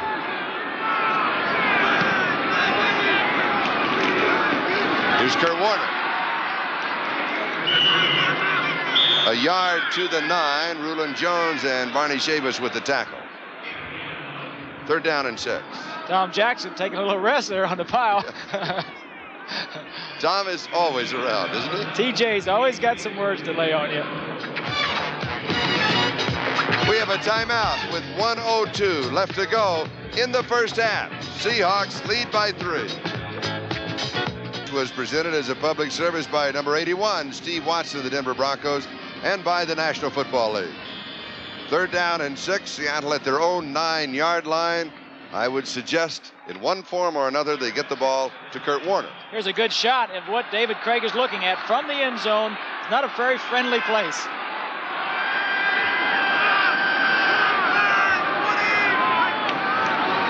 It is Warner, sweep right side, Cullen leading the way. Bailey with a key block. At the 9, it was 3rd down and 6 to the 23-yard line. Gain of 14. First down. Here's a great look from the end zone. It's just a sweep with Bailey, 65, pulling in front of him. Pratt fighting up front. They're stretching him wide, and then when Warner gets wide and the Broncos overrun it, he cuts back and then uses his athletic ability to get up inside and just make some yardage. We alluded to the crispness of the game on artificial surface. An advantage to Warner because of the traction, his speed, and his ability with hip fakes, head fakes, and shoulder fakes. Well, it's an advantage, I think, too, Charlie, to the smaller man. Warner is much smaller than those big defensive linemen and linebackers who are running out there. Their speed is to get out there and try and stop the play. Then when they get out there, if Warner cuts back on them, it's his advantage and not theirs. Artificial surface more for velocity than for mass, you might say. It's not for the old throwback type players. Guys who used to chew tobacco. They don't like to spit on the tobacco on these artificial turfs. You know, it's a cleaner game. It's a quicker game. It's more of a finesse game. John Elway, the quarterback of the Denver Broncos. His dad, the new head coach at Stanford. And at halftime, NFL 83 will be talking to his father. But right now, we have 51 seconds left to go in the half. Seattle with the ball, leading by 3, first down at their own 23-yard line. Cullen Bryant. 25, may just lean across the 25-yard line. Gain of a couple, 2nd down 8. I think Chuck Knox is just happy running out the clock. 37 seconds left. Just make a couple of first downs. We're back in our own territory. Let's go in at halftime 10-7 and come back out and play second half. The Broncos called that timeout when they thought they could stop them. Seattle picks up the first down. Now we're just going to run out the half. 2 turnovers in the first half. An interception by Kerry Justin for the Seahawks. And the fumble recovery by Paul Moyer inside the 5-yard line, stopping a Bronco score. So they are 2 of the keys in the first half. Cullen Bryant, the ball carrier, Jim Ryan with the tackle. The interception did lead to the field goal, and that has been the margin of difference. So the first half of the wild card game comes to a close. Seattle leads by 3. Merry Christmas, and we will return. Steve DeBerg completed 8 of 11 for 88 yards, a touchdown, and an interception. Dave Craig completed 4 of 6, 40 yards, and a touchdown. Seattle by 3. Let's go to Lynn Berman.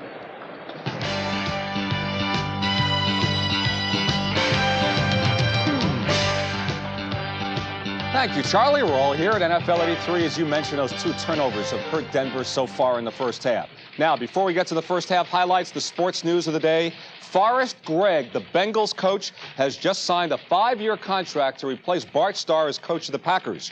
Gregg played for the Packers from '56 to 1970. Vince Lombardi called him the greatest player he ever had. Curtis Dickey, the Colts' leading rusher, he has also signed a 5-year contract to remain in Baltimore and rush with the Colts. There was a lot of speculation about his future plans. Now, first half highlights, the wild card game, the winner to play Miami. Seattle leads Denver by a field goal, 10-7 at halftime. The Kingdome really rocking this Christmas Eve. Sellout crowd. They were ready for the first playoff in their history. And on the first drive, in the first playoff in their history, connected for their first touchdown. Here it was, Dave Craig to Steve Largent.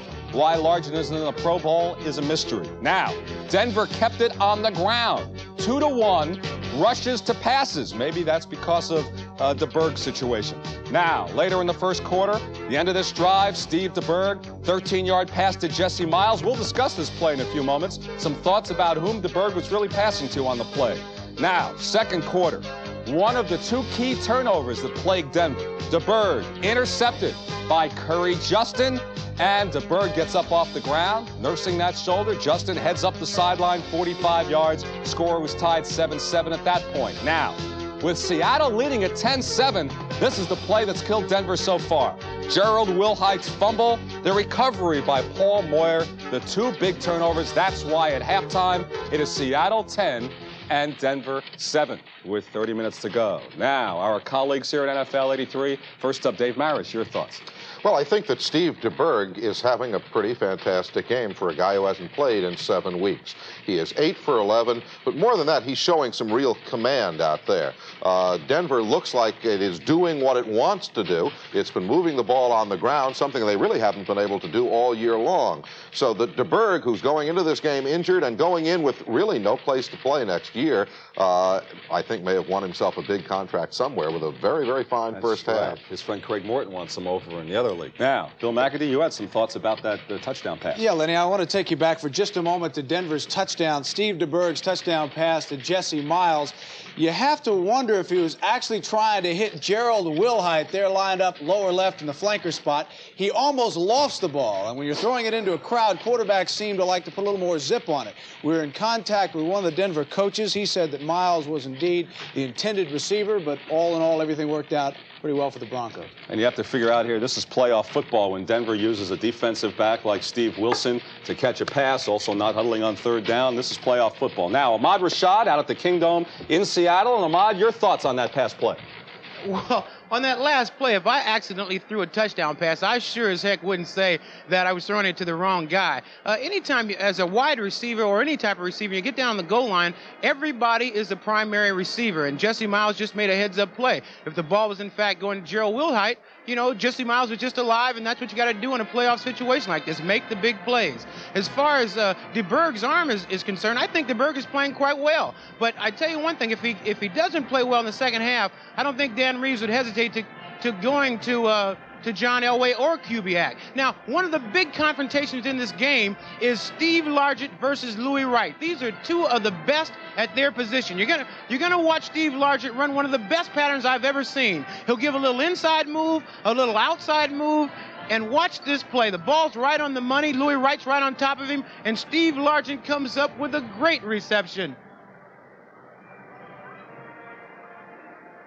That puts Seattle in the lead. Now, what they do is they give you Kurt Warner. Until you're fed up with Kurt Warner led him all the way down the field, and then all of a sudden they spring Steve Largent at you. Now, Denver, they've had two big turnovers in the first half, and what that does in a playoff situation, those can really kill you. They've got to come out the second half and try to establish something right away, because what happens is when you're behind, the clock seems to go a lot faster. If they don't come out and play better football in the second half, then I think Seattle may be on their way to the second round of the playoffs. All right, thanks, Ahmad. And, of course, they will be playing down the Orange Bowl in Miami. Now, let's swing from Seattle down the coast to San Francisco. Let's bring in Jack Elway, John's dad, the new coach at Stanford. Merry Christmas to you, Jack. Thank you. Thanks for joining us. All right, you're the coach of the Denver Broncos. At what point do you turn to John Elway in this game? Well, that might be an unfair question, Len, and the fact that I'm a father and a coach, and that first half certainly featured the run, and I think the second half obviously is going to be an entirely new ball game. Well, so you dodged that one effectively. You're getting ready for Stanford days. All right, Coach, how has your son handled all of this? Because effectively he's now been benched twice as $1 million quarterback in his rookie season. How's he handling it? Well, I've been extremely proud of John. He's got mental toughness and physical toughness, and no one said that first year was going to be easy. And I think all in all, he's continued to come back. And in my own mind, I feel like he's played extremely well. And I got an opportunity to watch the Baltimore game. And in the last 10 minutes, he pulled a football game out, of course, with the help of receivers and their offensive unit. But it's been an up and down year for him. Have you spoken to him this week? How disappointed is he about not starting today? Well, I talked to him on Monday, and he was a little amazed at the fact that he wasn't going to start the football game. But he worked all week, and if called upon, he'll come in and compete. And that's what I've always admired about him, is the fact that even in his first year, he went in not thinking that he just wanted to sit back and learn. He wanted to get in there and play the game. So if he's called upon today, he'll be ready. How have you prepared him for what has happened this year? He's had to respond to a lot of tough situations from many people like myself included, asking him some tough questions this year. Well, he knows what his obligation is in terms of the press, and he's got a lot of press and has handled it through high school and at Stanford. And again, I've been proud of how he has handled it. And as a father, you worry about the pressure, the extra pressure, and the fact that he has, been in pressure situations. On the other hand, I admire him for his attitude and the fact that, as I say again, he went his first year and went in to compete and, won the job. And just prior to the Houston game, of course, was benched. And then, unfortunately, Steve DeBerg was hurt, and he came back and played well. All right, Jack. Thanks for being with us. We hope John gets a shot. If not this year, I'm sure we'll see a lot of him in the future. Thank you, Len. All right. Happy holidays to you. Let's go over to Pete Axtell. Some playoff thoughts? Well, Len, for those who are sitting around the Christmas tree wondering how they're going to get out from all their debts of the season, I thought I would offer the latest Las Vegas line on the whole Super Bowl tournament. This is the odds to win the Super Bowl. Redskins, no surprise, 8-5 favorites. Raiders 3-1, Dolphins 4-1, Dallas 5, San Francisco 6. Guess which I think is value there? The Dolphins, of course. The long shots: Pittsburgh's 20, Rams 25, Detroit and Seattle 40, Denver 60-1. I don't think we've seen anything in the first half to indicate that the prices on Seattle and Denver are wrong. All right, give us your choice. Just don't give us the odds. I'd take the Dolphins at 4-1. That's the right price. Okay, maybe another Miami-Washington Super Bowl. Same two teams. That's never happened before in back-to-back years. So our halftime score, the wild card game, Seattle over Denver 10-7. More second half action with Bob Greasy and Charlie Jones in Seattle after these words. At the top of the ball game, we talked about the key factors. Denver offense, they had to protect the quarterback. They have done that. They've done a very good job of protecting a quarterback, and the results have shown. Seattle's defense contained Watson. Now they have pretty well contained Steve Watson, except for a couple of big plays. Pretty well, I would say. All right, let's go to the other matchup.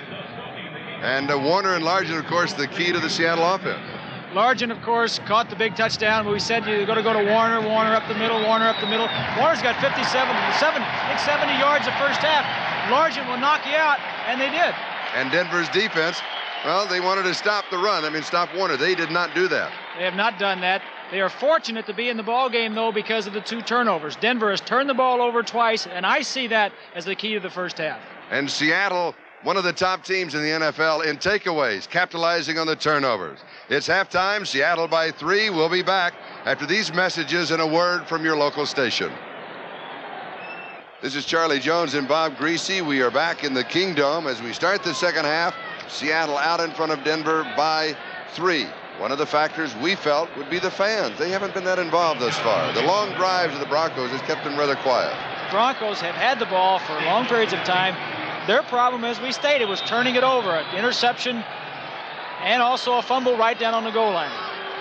Zach Thomas and Steve Wilson set to return the kickoff of Norm Johnson.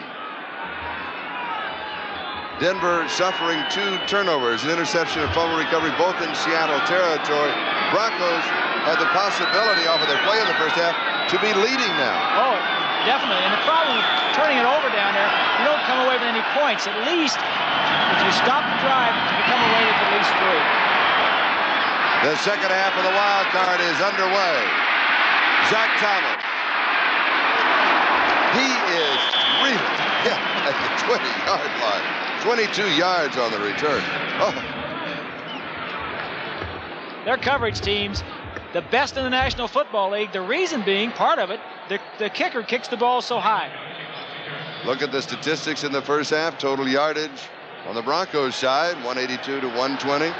Time of possession on Denver's side. Yards rushing a bit to the Seahawks. Yards passing, Seattle 19 yards to 89 for the Broncos.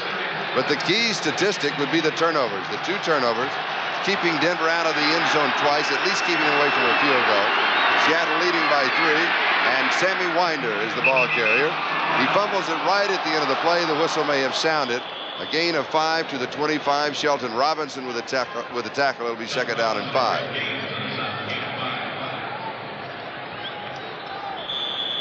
See a replay. Bryant, 77. Egloff covering him. Boy, those guys go across there fast. They do. They get there in a hurry. Second and 5. It is DeBerg, Winder, and Poole in the backfield. Sampson and Watson, the wide receivers. Egloff, the tight end. Studdard, Bishop, Bryan, Howard, and Lanier, the offensive line.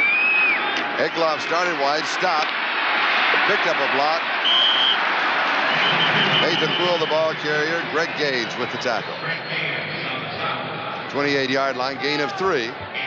Third down and a couple. Defensively, the basic set with Green, Nash, and Bryant, the front 3. Schultz, Robinson, Butler, Greg Gage on the right side, number 56, replacing Michael Jackson.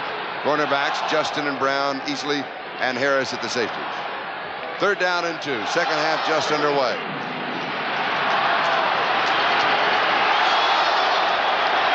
Sammy Winder with about 56 yards rushing in the first half. An excellent first half for Winder. Little play action to Winder. DeBerg drops it off for the first down to Nathan Poole. Shelton Robinson had the coverage. DeBerg has looked good. And we know that he's playing 7 weeks after a shoulder separation took place in the third quarter here. Jacob Green sacked him. We know he still has the pin in the shoulder. We know that if he goes down and that pin is broken, part of it will remain in. He's got a hockey shoulder pad and beefed up on that side. And he hasn't thrown that much. And if we know it, he knows it. And, of course, John Elway knows it. He's on the sideline. But he's looked good. He's looked very good, and he's really leaned on the running game doing it. First down at the 31-yard line. Winder. Joe Nash leading the defense. Couple of yards to the 33. It will be second down and 8. Take a look at Jacob Green, 79 against Lanier, 76. Good straight block, and there's a lot of fighting. Boy, I tell you what, he's going to be sore for Christmas. And you saw Joe Nash, number 72, go down at the replay runs. Joe Nash remains down. He is the injured player. We've got an injury timeout. 13:07 left to go. We're in the third, and Seattle leads. We'll be back in just a moment. Is on a roll as today's game is brought to you by Mazda, who invites you to experience the low-price Mazda B 2000 Sundowner, by Canon, manufacture advanced plain paper copiers, and by GMAC, the financing people from General Motors. 13:07 left to go, third quarter. Denver with the ball, second and 8. Seattle with the lead, 10-7. Denver at their own 33-yard line. DeBerg completing 9 of 12, 91 yards, a touchdown and an interception. His touchdown to Jesse Miles, the rookie from LSU. Egloff, the motion man. Winder, the ball carrier. 36-yard line, gain of 3, third down and 5. Jeff Bryant and Keith Butler with the tackle. Charlie, the thing that the Broncos are doing, as we see them line up again here for a hurry-up offense. Trying to keep changes out of the secondary on a passing down. Restricting the number of backs the Seahawks can have in the ball game. Pass is complete right side. John Sawyer caught it, and Bruce Schultz caught him. No, it was Sammy Winder. It was Sammy Winder, number 23. But Bruce Schultz made the defensive play. See a replay, but the thing I was alluding to, the thing that the Broncos are staying out of are third and long situations. As we see DeBerg step up in the pocket, they don't have any third and long to go against that 7 defensive back scheme for the Seattle Seahawks. That makes a big difference. 3rd and 5 is a lot easier to pick up than 3rd and 12. A gain of 2, so it is 4th down and 3. Luke Prestridge will be kicking to Paul John.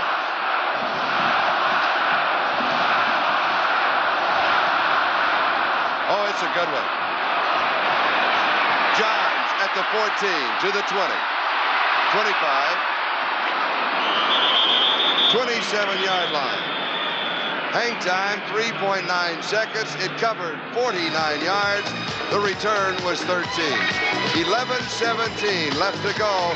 Third quarter, Seattle leads by 3. Nash, injured a moment ago or shaken up, may have just had the wind knocked out of him. The report is he's okay, and he'll be back. Reggie McKenzie, number 67, he has that bruised left shoulder, really bothers him. He says, I'm only a one-shoulder ball player. I can come in and help if they need me. It's not going to get well to March anyway. That was the quote from Reggie McKenzie. Seattle from their own 27-yard line, first down. Charlie Young, the tight end, now strong to the right side.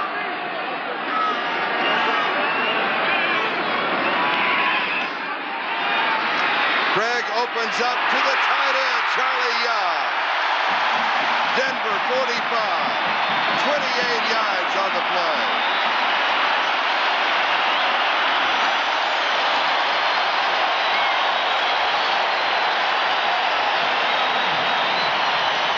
Charlie Young lined up right here, will release inside, get right down the middle of the field.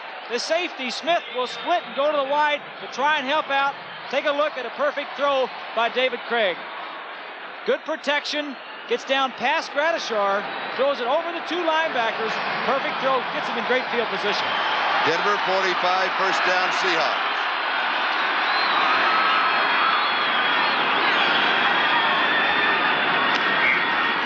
Play action. Largent.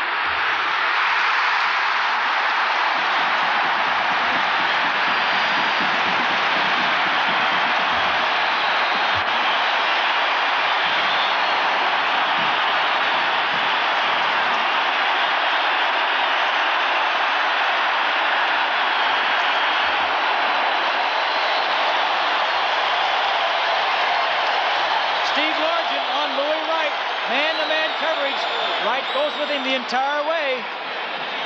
Gets a step on him. This is an excellent throw, and the coverage is that close to be completed. It's an excellent throw and an excellent catch by Largent. A gain of 34 to the 11, first down.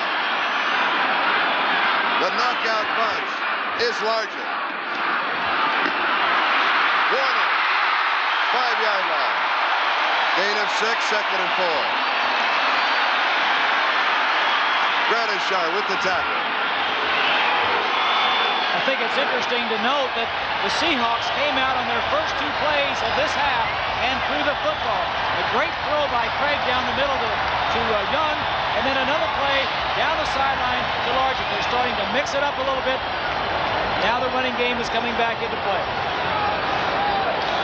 5-yard line, second and 4. Charlie Young has come out. Metzelars has come in for him. Kurt Warner, 14 carries, 78 yards rushing. Here's Warner. Stumbled a bit as he took the handoff. Footing may have caught on the turf. Didn't make that good a cut. No gain, third down and 4.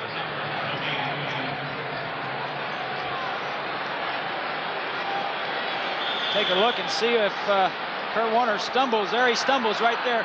That is one of the problems on artificial turf. Your traction is so good that if you don't pick your foot up high enough, you're liable to take a fall. Caught a little turf toe, went down at the 5, no gain. Third down and 4.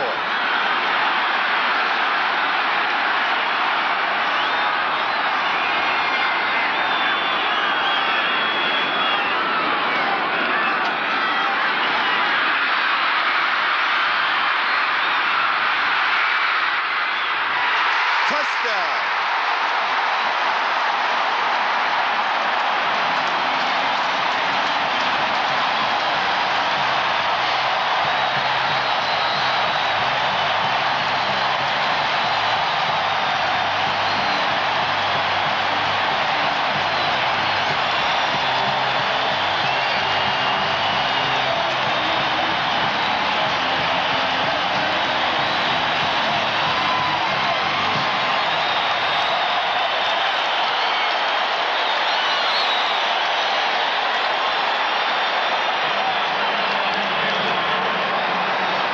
Metzelars catching the touchdown pass. The other tight end, Norm Johnson, to attempt the point after. It's good.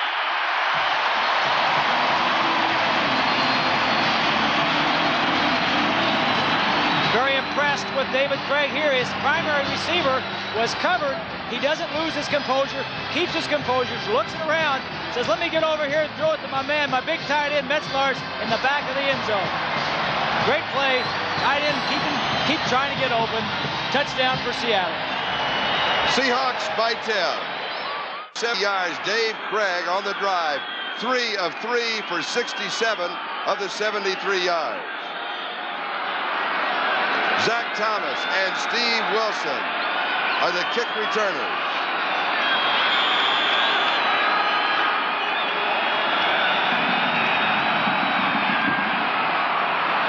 He drives this one low to the 1-yard line. Zach Thomas to the 15. Zach's to the 20. And wrapped up at the 23. 22 yards on the return. Don Dufek again there for the special teams of the Seahawks. Denver needs to generate some offense in a hurry. They have to quiet the crowd, get some points on the board. Well, they've got plenty of time. They've got a quarter and a half, but I think what they need to do is, like you said, establish some kind of momentum on this drive to try and take it away from the fans and from the Seahawks. If not score on this drive, at least move it down there where they can give it over to them in good field position for the Broncos.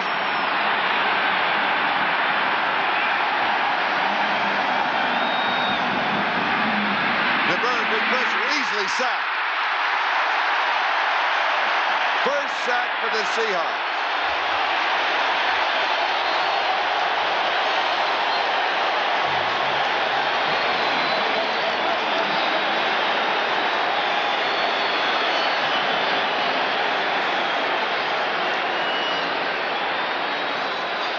Loss of 6.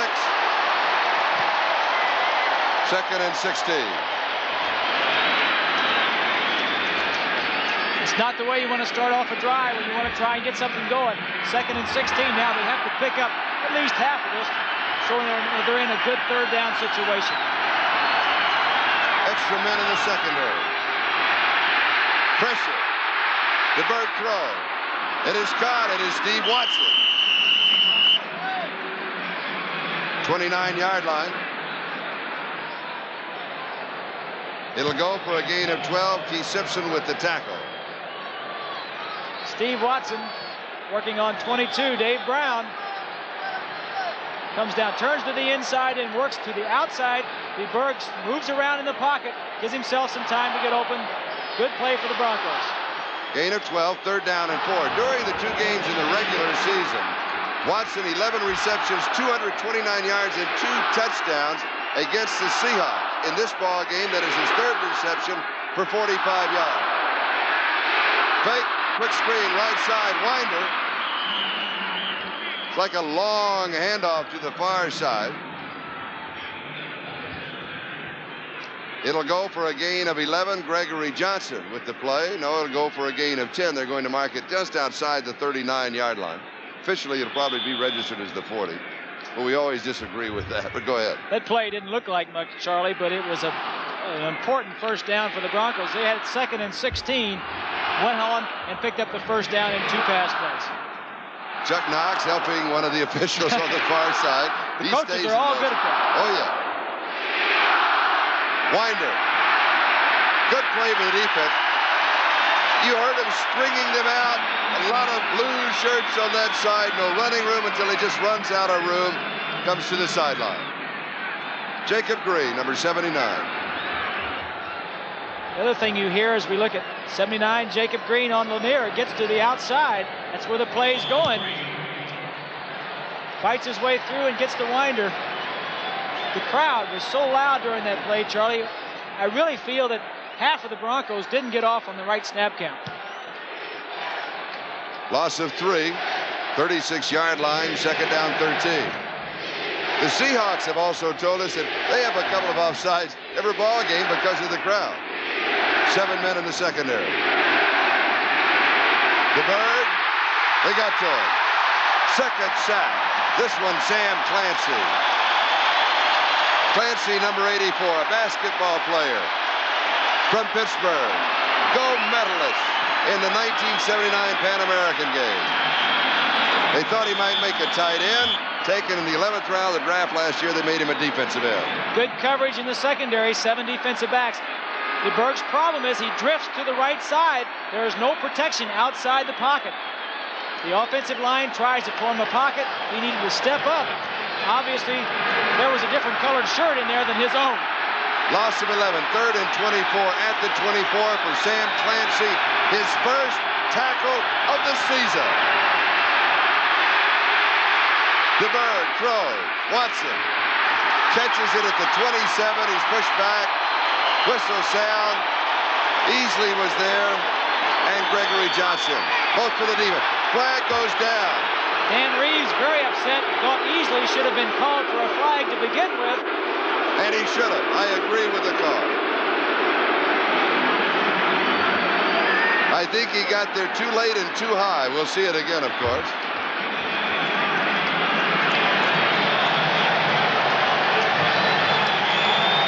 No, there was no flag. I'm sorry. I thought I saw a flag. It's a completion. Johnson has him in his grasp. Right here was the question, right? Right there. That was not a flagrant throw of the ball. Okay. Just trying to get hold of him. All right. 4th down, 21 at the 29-yard line. It was a gain of 5, but Prestridge will be kicking. He sails this one. Paul Johns, 22-yard line. 4.2 seconds of hang time. A good return for Paul Johns. There are 2 categories of kick returners, the quick and the retired. The punt, 50 yards. The return, 18. We've got a timeout. Seattle leads by 10. Dome by just about a block away at McCrory's, the watering hole. Well, Charlie, I bet they're having a lot of fun down there. I know the Seahawks fans are having fun here. They have the Seahawks have taken control of the ballgame. Can Denver get it back? Well, they have to first start playing defense and start stopping the passing game. We talked about earlier, the Seahawks running game. Obviously, Chuck Knox has come back and said, let's throw on first down and mix them up a little bit. They have to stop whatever they're doing offensively and get back offensively themselves. 4:13, time remaining. 3rd quarter. Seattle 17, Denver 7. At the Seahawk 39-yard line. Kurt Warner. 4 yards to the 43. 2nd down 7. Rick Dennison with the tackle. Barney Chavis, number 79.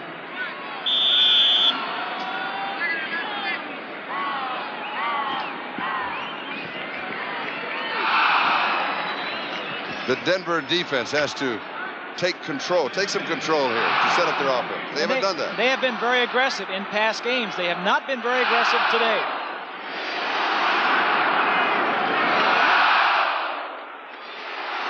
Greg, left side.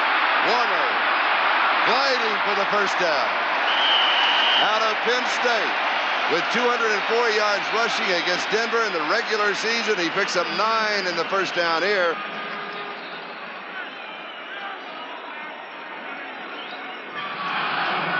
We pause briefly for station identification.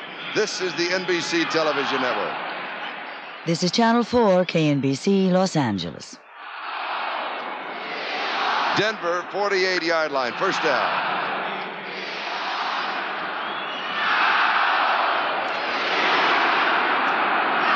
Largent is wide to the near side at the bottom of your screen. Kurt Warner. Smothered after 2 yards to the 46. It will be 2nd down and 8. Jim Ryan was there for the defense, number 50.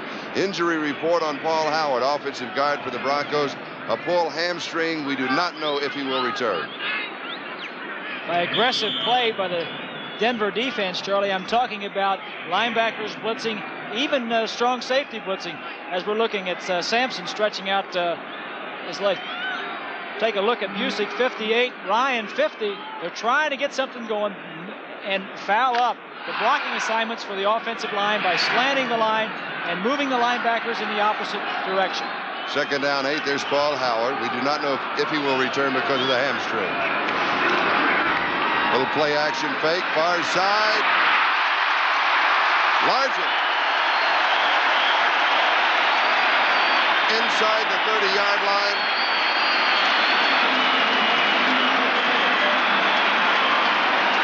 What a great receiver Steve Largent is. He always breaks at the right time. He's got patience, great patience, play action fake, breaks open at the right time. You know, it's almost like he has a clock in his head.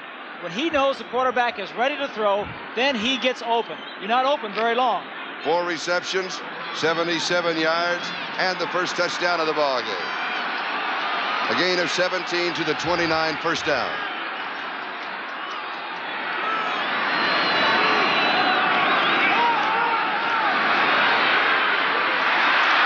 Kurt Warner.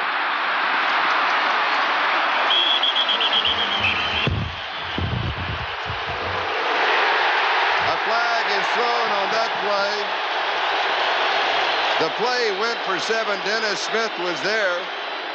Our man with the Parab mic, that is a wide plastic machine, got caught up in a bit of the action. It is against the Broncos.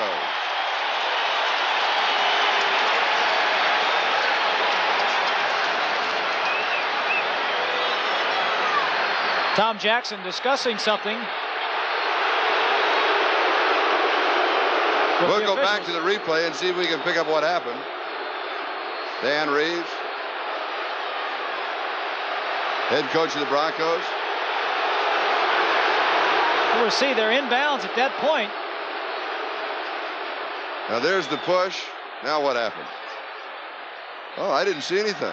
I didn't really see anything flagrant out of bounds or to push him out of bounds. Not of what we saw. There may have been something in the periphery that we missed. I think one of the Seahawks blocked one of the linebackers. It could have been blocking on Jackson, and Jackson may have gotten up and discussed it a little bit with him. Let's see. Here's Red Cashin. No foul on the play. That's a good call, Red. Red. Second down. Good call. He was right. Officials had a good year this year. That's a good call. And they're not afraid to pick up a flag or say that, or have a conference. A lot of times we'll see during the year the 3 of them will conference. We'll pick up the flag because 2 or 3 other of the officials saw something different. Saw it in a different way, had a better angle. Second down and 3. After a gain of 7, 1 minute, 15 seconds left to go, third quarter. Seattle leading by 10. Kurt Warner. 2 yards to the 20. It'll be third down and a yard. Tom Jackson with the tackle.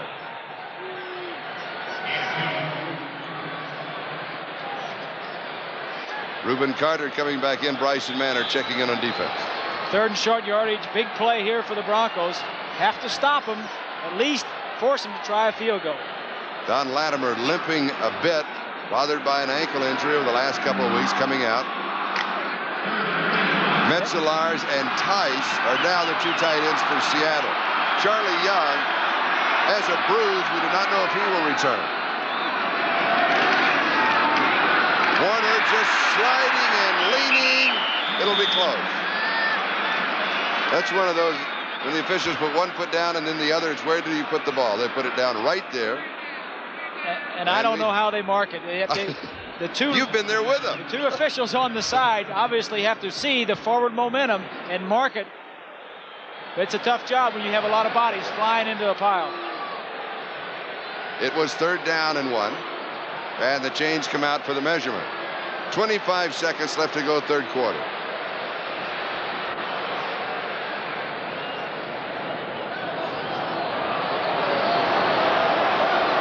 It is short by an inch. Take a look at the line charge. Gets the ball deep in the backfield to the running back so he can see where there might be an opening. Still fighting. Grabbing, they're going for the football. That's what the head linesman and the line judge were looking at. As exactly. They marked the ball. You see the 2 officials right there coming in. They mark his forward momentum. 8th play of the drive. Now they say, let's bring it out again. Now I'm sure this is to set the football.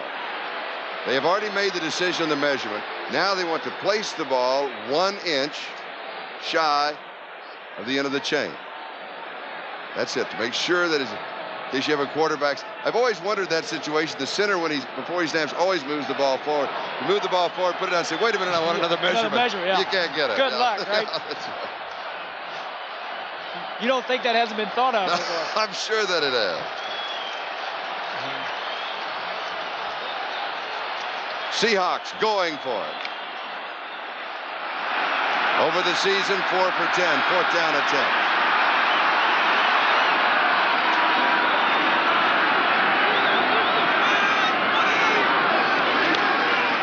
Warner, he's got it. 18-yard line. Kurt Warner, first down. And with that play, the third quarter comes to a close. This is Chuck Knox type football. Tough, aggressive, offensive, a little conservative. You got to have a good ground game. He's in a great position. He's leading 17-7 going into the fourth quarter. He wants to run the football. The end of the third quarter. We'll be back after these messages from your local station. 4th and inches. Take a look at Randy Gradishar. You think he doesn't know what's coming? If Warner's going over the top, so am I. Blair Bush, 59, just trips him up, allows him some airspace to get over the pile. Was there any help from the sidelines? Let's wait and see. Whoops. All right. Kurt Warner, 87 yards rushing, 29 yards receiving. He has 116 yards in total offense. This is Charlie Jones, Bob Greasy. Thanks for the sign. Merry Christmas, everybody, as we start the fourth quarter. Seattle leading 17-7. Play action. Paul John.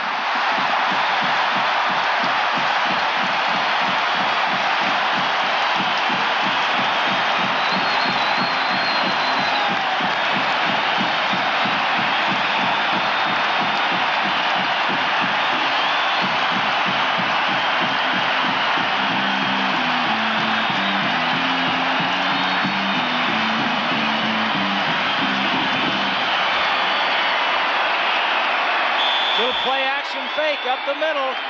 Turns. John has single coverage. Man on man. Throws it over the linebacker. Over Mike Warren's head. 6 points. A first reception for Paul Johns in the ballgame. 18 yards in the touchdown. Norm Johnson. Extra point attempt is good. The celebration has begun. 24-7. The Seahawks lead. Look at the last touchdown. Give credit to Craig. The free safety right here moved over this way. He reads it. He's going to throw the touchdown pass down deep in this area to Paul Johns, who has single coverage on the play. Play action fake. Comes back. Throws it high and over the top of Mike Harden. And John Elway loosening up on the sideline. He can get you back in the ball game in a hurry because now everybody knows he's going to throw. He doesn't have to bother about the coverage and reading the defenses that much. Zach Thomas, Steve Wilson for the return. It will be Zach Thomas to the 10. Denver needs at least reasonable field position. It's not quite that. It's going to be the 20-yard line. Mark Hicks, the rookie out of Arizona State, is the man who made the tackle. And there is Paul John. It is DeBerg, though. Steve DeBerg stays in at quarterback. I'm surprised. Today's telecast presented by authority of the National Football League, intended for the private use of our audience. Any other use of the pictures and descriptions of this game without the express written consent of the National Football League and the Seattle Seahawks is prohibited. I thought they'd go ahead and make the change now. Well, I think they're going to open up, Charlie. I think they feel confident with DeBerg in their throwing. Obviously, his shoulder hasn't bothered him any yet. From the 20-yard line, first down. This one is drilled incomplete. Going to Clint Sampson. Kerry Justin was there for the defense. It will be 2nd down and 10. Now, the reason that I say I'm surprised now, you go back to the Denver-Baltimore game. They were down with 12 minutes to go. Elway came back 3 touchdown passes, and they won that ball game. He can get it back in a hurry. They were down 19-0. They won it 21-19. I thought that would be the reason they would do it now with 14:40 left in the game. Obviously, Dan Reeves feels as though DeBerg at this point can also do that same thing. A couple weeks ago against Baltimore, he wasn't healthy enough to do it. It's a tough situation for any quarterback. Oh, yeah. And I'm not being critical of DeBerg. He's played a good ball game. The defense has not stopped Kurt Warner. He's really kept the offense going for the Seahawks. Jesse Miles 29-yard line. Gain of 9. It'll be 3rd down and 1. Miles scoring the only Denver touchdown in the ball game. That was in the first quarter with 3:38 remaining. Don Dufek had the coverage here.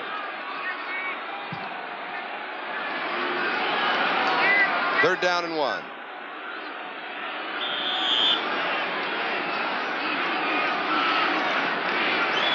Today's attendance in-house, 60,752. Just over 4,000 no-shows on Christmas Eve.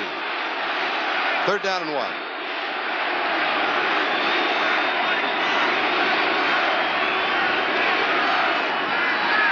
Play action. Almost picked off by Paul Moyer. That would have been a quick 6 if he could have got it.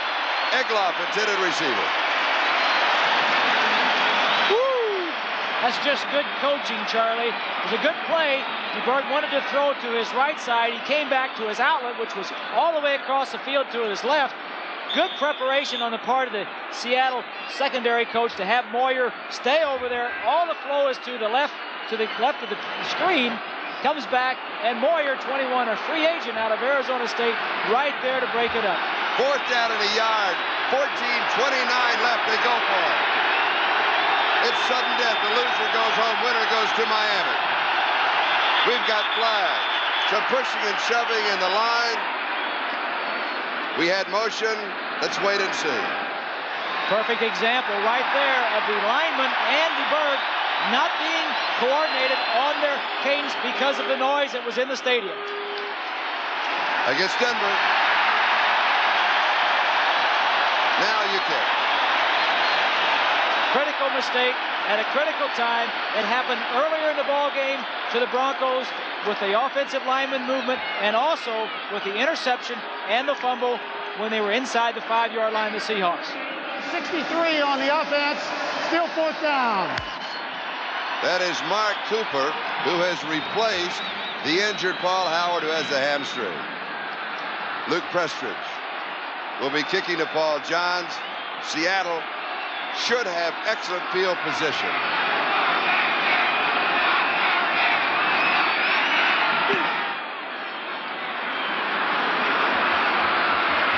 Johns, 28-yard line to the 30. And he's down at the 35. Hang time, 4.2 seconds. It covered 48 yards. There was a 70-yard return. We've got a timeout. We'll be back. Seattle by 17. Is being brought to you by Chevrolet, official U.S. cars and trucks of the 14th Olympic Winter Games. Chevrolet and you taking charge. By Alcoa Aluminum Company of America, world leader in aluminum technology. And by Anheuser-Busch St. Louis, brewers of Michelob. Some things speak for themselves. This is Charlie Jones, Bob Greasy, and Chuck Knox, who is running for president. Mike McCormick's got him. Mike said earlier that he said the best thing we did was bring Chuck Knox into this organization. He's a winner, a solid coach, and he certainly has turned this program around in 1 year. Dave Craig has completed 11 of 12 for 159 yards. He has thrown for 3 touchdowns, no interception. The Seahawks have not suffered a turnover. Kurt Warner. From the 36 to the 41, that's 5 yards. It'll be 2nd down 5. Tom Jackson with the tackle. And we're moving on the 14-minute mark, time remaining in the ball game.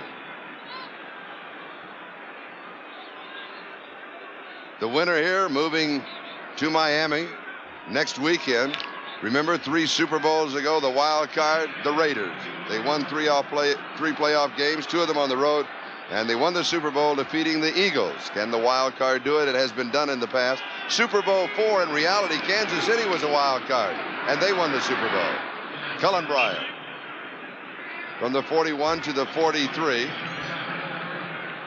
Gain of 2, 3rd down and 3. Barney Chavis there for the defense. Don Latimer also there. Charlie, there was an article last week in one of the papers in Seattle, one of the newspapers, about even if the Seahawks get in the playoffs, this is when they were playing New England, what difference does it make? Because they're not a playoff type of team. They would be a pretender and not a contender. But you never can win it unless you're in it, and you have to be in it a couple of times sometimes before you can win the whole thing. David Hughes, first down. Seattle 48, gain of 5. David Hughes, the ball carrier, number 46. Another point. If Seattle wins, here's a look at that same play, but if Seattle wins, and then if by chance they got past Miami, they'll be the underdog, but if they did, and if by chance the Raiders beat Pittsburgh, then Seattle would be playing the Raiders. And they beat them twice during the regular season, in Los Angeles and in Seattle. And so that tells you that the Raiders are pulling for the Dolphins That's right. to beat the Seahawks. So it can happen. I mean, we're just setting up the possibilities. And NBC will have the coverage.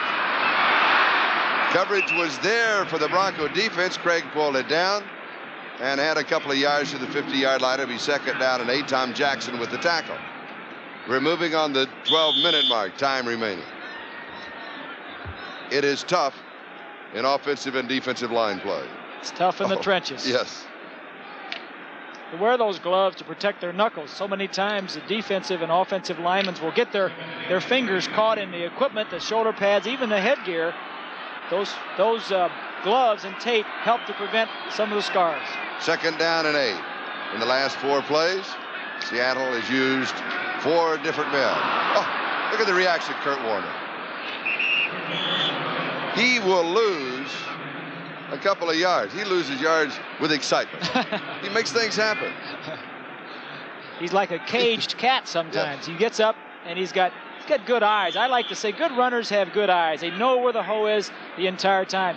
Here he slips a little bit. If he would have continued in the same direction. Look at the reactions. He was boxed in.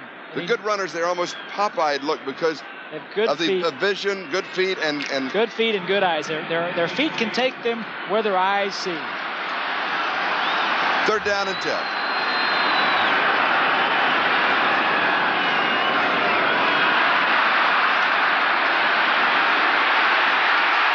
Paul Johns. He got behind Mike Harden. Or was it Louis Wright that he got behind? It was Harden. 42 yards on the play to the 10. We actually had the fans laughing with that little stop and go. Here we see good protection, throws the ball high and over the top, gets it outside where Johns can catch it. Single coverage with Mike Harden. Largent drawing the double coverage. Johns gets a single. Sliding to the 10-yard line, just outside of the 10.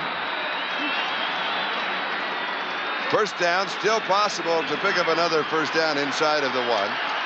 9:55 and counting.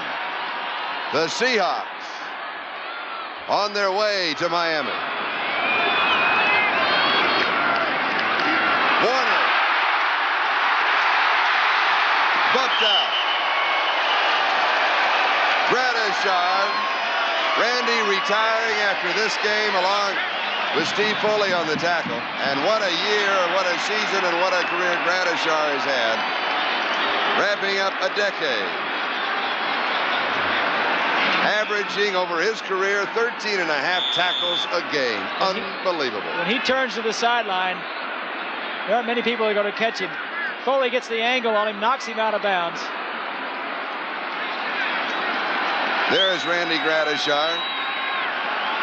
Kurt Warner, 99 yards rushing. Ball just inside of the 2. David Hughes is in the backfield with Warner. It is Hughes. Touchdown.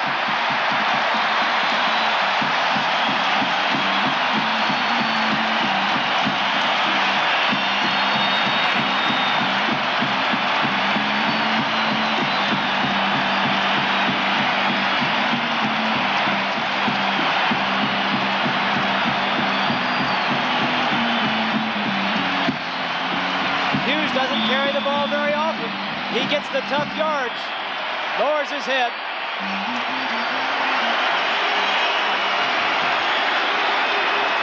Nobody said it would be easy. Steve Foley, 43. And the lead blocker who took the man outside was Kurt Warner. Extra point is there.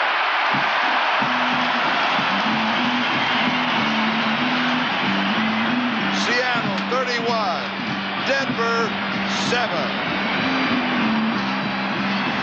Out to the touchdown, scored by David Hughes. David Hughes joins Steve Largent, who scored a touchdown. Pete Metzelaars, who scored a touchdown. And Paul Johns. They scored the touchdowns. Robert Pratt with a key block. So the quarterback, Dave Craig, says, hey, our offense is like fertilizer. We've got to spread it around for it to do any good. And he has done that, and they have the lead 31-7. Zach Thomas. Flag is down, and Zach is decked at the 19. Bruce Schultz on the coverage for the Seahawks. Outstanding coverage teams. Number 1 in the NFL in kickoff and punt coverage. And John Elway is coming into the ballgame. The flag will cost him field position. Could have been close to the 20. DeBerg has had a good ball game, and he's played it with a pin in his shoulder 7 weeks after the shoulder. He's tough, and he is good. It wasn't DeBerg's fault they didn't win. No. He had an interception, but he was hit as we get the call from the official. Illegal block, number 83 of the receivers during the return, half the distance to the goal, first down at 10. In fact, Charlie, early on in the ball game, they fumbled the ball away inside the 5 and thrown that interception and gone in, got some points. It possibly could have been 17 or 21-7 in favor of Denver.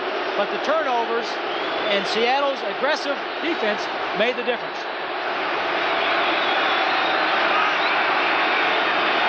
Watson in motion, reversing.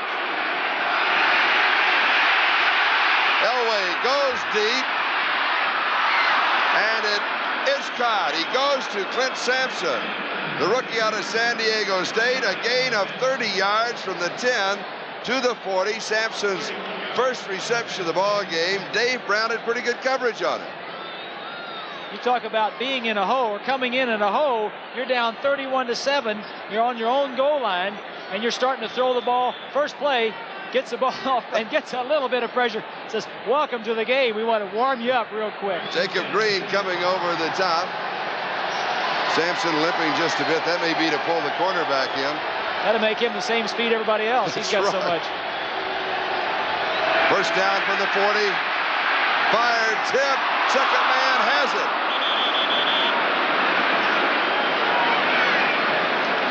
It is Jesse Miles with the reception, tipped by Will Height, a gain of 13. Seattle 47-yard line. First down. John Elway pumping a little life into the offense. Early in the season, he had trouble reading coverages. Progressed a long way this year. Here comes everybody. He slips away, past the line of scrimmage, dives to about the 43-yard line. We'll give him 4 and mark it second down and 6. Kerry Justin for the Seahawks. Should they roll him out? Roll him out right, roll him out left to take a little of the blitz away and to cut down his reads of the defense? I think it's a good plan to get him outside the pocket some. He can scramble. It takes away the problem, like you said, of him having to read coverage. If he rolls out, all he has to say is, let me see where my man's open and I'll throw him the football. He gets 4 and 5, maybe 6 seconds if he sprints out. Also, he can make some big plays from outside the pocket. And you saw the wave on a roll at the Kingdome.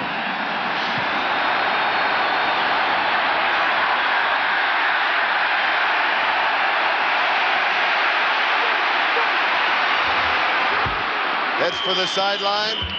That will stop the clock with 7 minutes and 50 seconds left in the wild card game. Elway picks up 10. Gregory Johnson chasing him.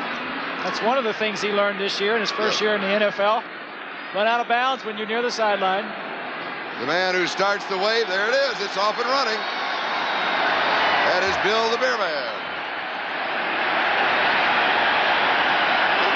They're sending it. They run it both ways.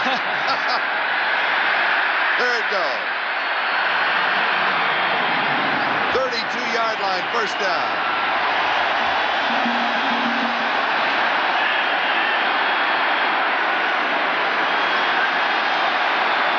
Inside handoff to Poole. Poole to the 25-yard line, gain of 7, second and 3. Gregory Johnson with the tackle along with Don Dufel. You know, the Seahawks would love to take this wave on the road with them. Obviously, they won't be able to do that, but a big factor in the ball game today, the support that they've had from the fans and this city has been fantastic. And Jim Zorn loosening up for Seattle.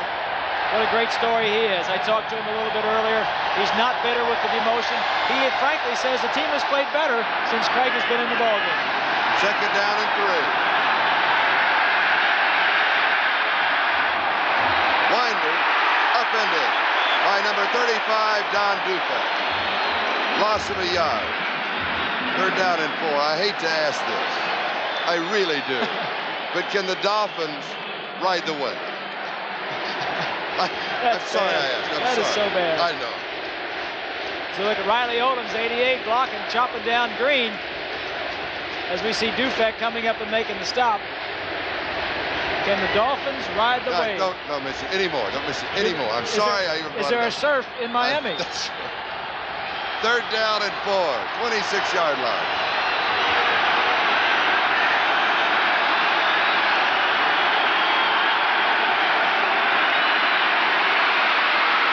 Jesse Miles.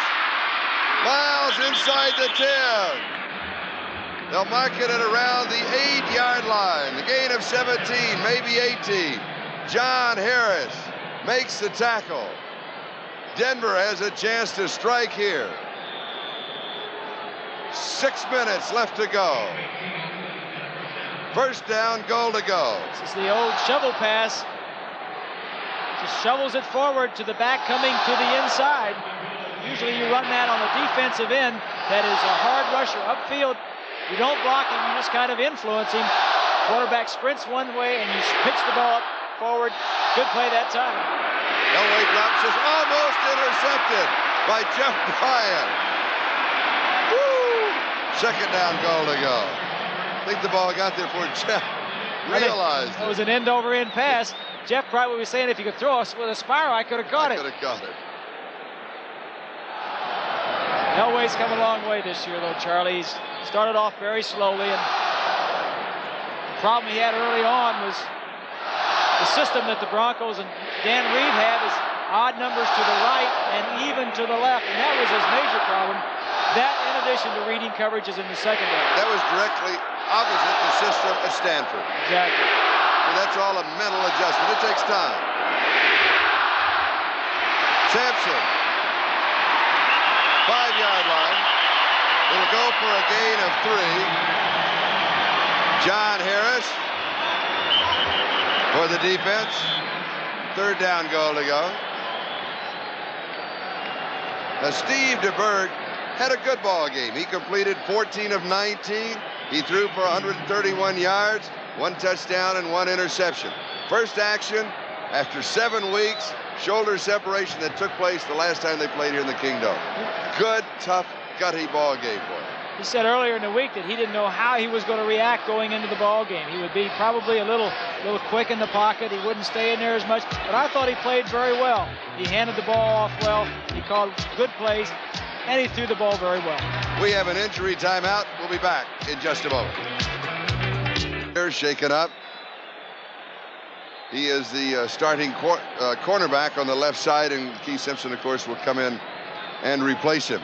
Now, we must start addressing ourselves to the fact, because of the score 31-7, is the Seahawks and Miami. In Miami.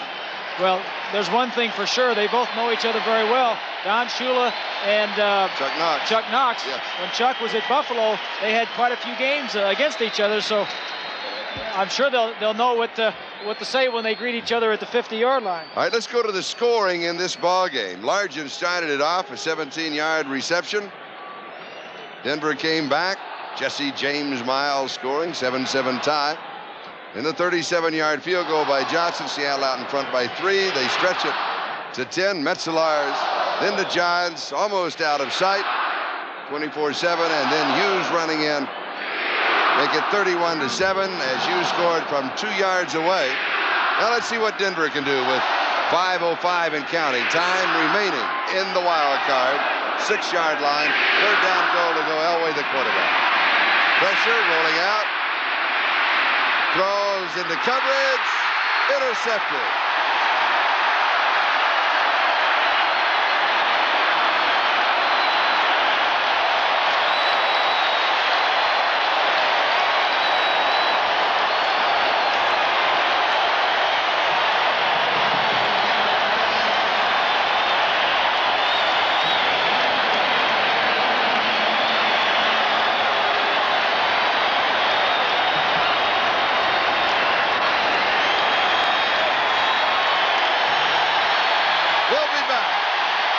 this interception. This reminds me of some of my younger days with the Dolphins when I had to do a lot of scrambling.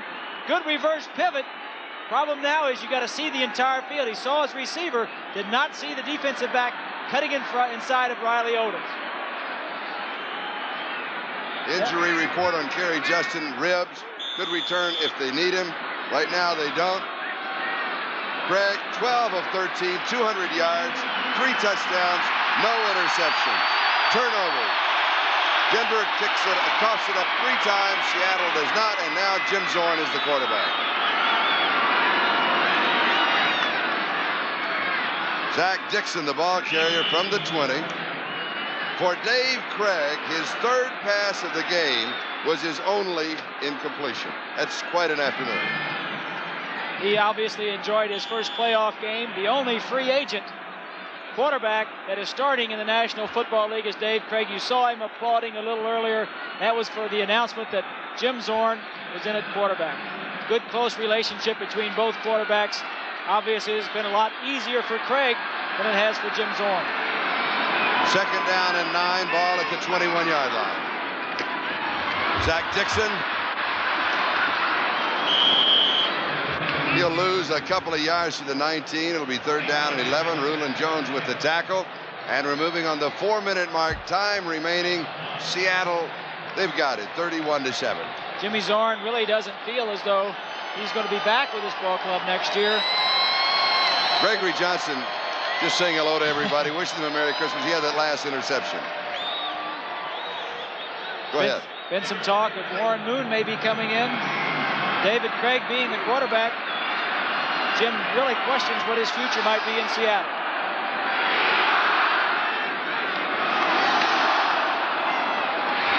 Zach Dixon. Gain of 5 to the 24. So it'll be 4th down and 6. You know, as we look at Chuck Knox, you know, Denver coming in here, Charlie, they got blown out last week at Kansas City. I don't think they really had a good feeling coming in here. They have not won the last 3 times they've played in the Kingdome.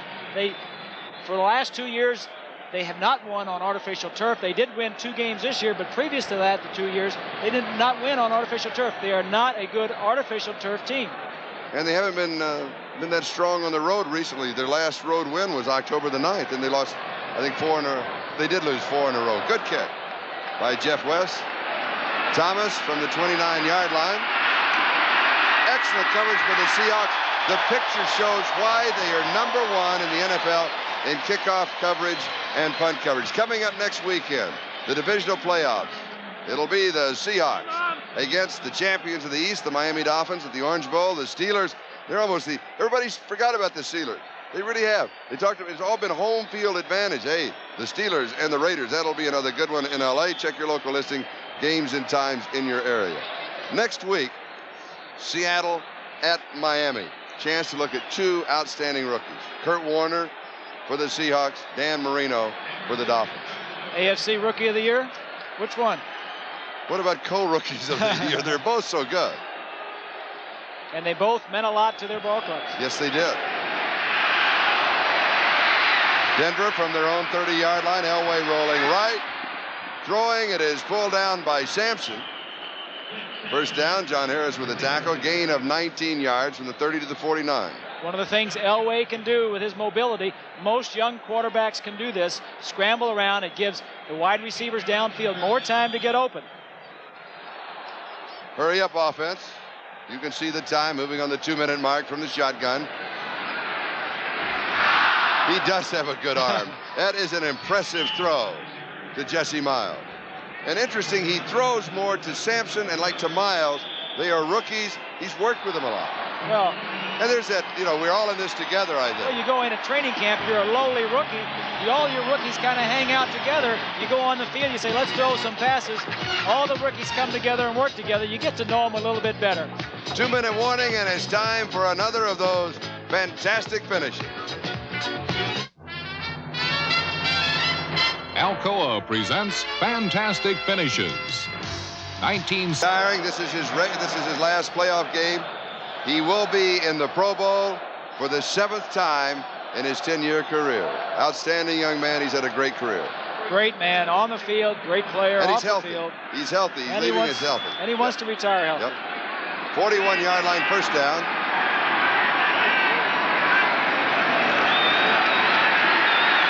Elway, pressure, stepping out of it, being chased, gets a block now, has all the time in the world, but everybody's covered. He gets back to the line of scrimmage. Second down and 10. Sam Clancy with his second tackle of the season. He got one earlier, and that was his sack. Tough yard. Oh, yes.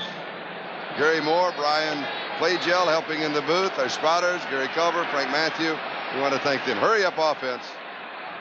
Jesse Miles. 36-yard line, gain of 5. We start thinking about the game next week between the Seahawks and the Dolphins. We talk about the home field advantage and how Denver hasn't won here. Chuck Knox going against the Dolphins in the Orange Bowl. There was a while there where the Dolphins beat the Buffalo Bills 20 times in a row. Obviously, Knox was not with them that entire time, but Chuck never beat the Dolphins in the Orange Bowl. But they are Miami bound. The playoffs continue for the Seahawks. The Broncos, well, they'll be home for Christmas. And tomorrow, why not spend your Christmas day with NBC at 2 o'clock Eastern Time, NBC Sports World. We'll begin the day with the World Cup Four-Man Bobsled Championship, plus the Hawaiian Invitational Skydiving Championship and the world's greatest basketball magician, Meadowlark Lemon and his Bucketeers. And then we'll have college basketball live from Honolulu. The Houston Cougars against the Louisville Cardinals. That's tomorrow, Christmas Day on NBC. And the wave is off and rolling again. It is excitement personified in the Kingdom. First time in the playoffs after 8 years. The players are excited, the young players. Chuck Knox brought in some veterans, some old veterans. Charlie Young, you've got the list. Reggie McKenzie, Cullen Bryant, Harold Jackson, and Blair Bush. A great job bringing them in to add some years to this team, this young team, to give them a little stability. If there's any problems in the locker room, these men have been there before. They all have good practice habits. They can come out and say, this is the way it's supposed to be done. The coach is asking us to do it. We've been with other teams, other championships. This is the way you have to do it to win. He did the same thing at Buffalo. Yes, he did. Villapiano, he brought in Isaiah Robertson, Bill Simpson, Ron Jesse. Same formula.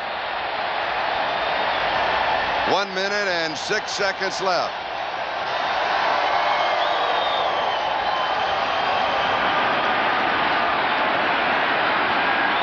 Fourth down and 4 from the 35 of the Seahawks. Elway, throw.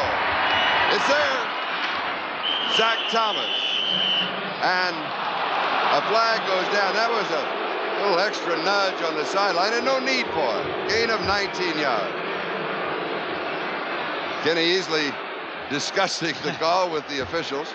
So today, for the Seattle Seahawks, they have had the right stuff. Denver with an opportunity in the first half, interception, and a fumble recovery cost them scoring opportunities. Seattle, all year long, been opportunistic, resourceful, capitalizing on the turnovers, and they did it again. It's been a very typical Seattle win, and I say that thinking of Chuck Knox. Conservative, but yet strong ground game as we get the call. This for Spearing, number 45 on the defense. First down. Spearing, of course, is coming in and hitting with the top of your helmet. Chuck Knox likes a strong ground game. Mix in the pass, don't make any mistakes, and create mistakes for the other team by having an aggressive type defense. He has done that. They are second in the National Football League in causing turnovers. Elway throws, pass is complete to Miles. Clock moving, 50 seconds and counting. Kenny Easley with the tackle. It's been a long afternoon for Dan Reeves, the head coach of the Denver Broncos, in his first playoff game. He came in with a good game plan, but like Custer, he also had a plan. I think We want to thank Michael and Ted and Peter as the names roll by. Ted, also our director, John J. Flip, we call him, Bucky. And from all of us, there's so many people that are involved here in Seattle and in New York City. And it's Christmas Eve for you at home. We know that you've enjoyed the ball game. It's Christmas Eve and travel time still for an awful lot of people. But I get home around midnight, hopefully. You get home at, what, 5 or 6 in the morning if the planes are all flying and connections are working. I'll ride with Santa Claus. You will certainly will. Maybe I'll see him up there with me. Not a bad companion to be flying with tonight. But from all of these people, it's been a great season. And in their behalf, we would like to wish you the happiest of all holiday seasons. 49 seconds left to go in the wild card game. Boy, that is true. You could wrap the Kingdome and put a big bow right on the top, and it couldn't be a nicer present for the Seattle Seahawks or for the Great Northwest. Disappointing day for the Denver Broncos. Elway. Incomplete. Going to Steve Watson.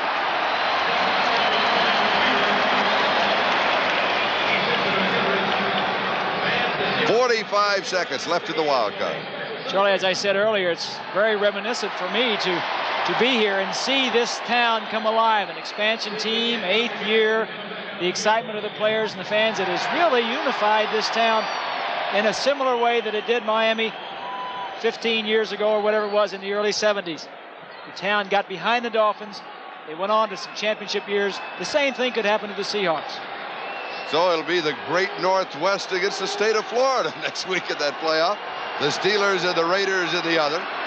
Next weekend on NBC. Howard loops this one a strike. Jesse Miles, intended receiver. Kenny Easley was there. 41 seconds left in the ball game.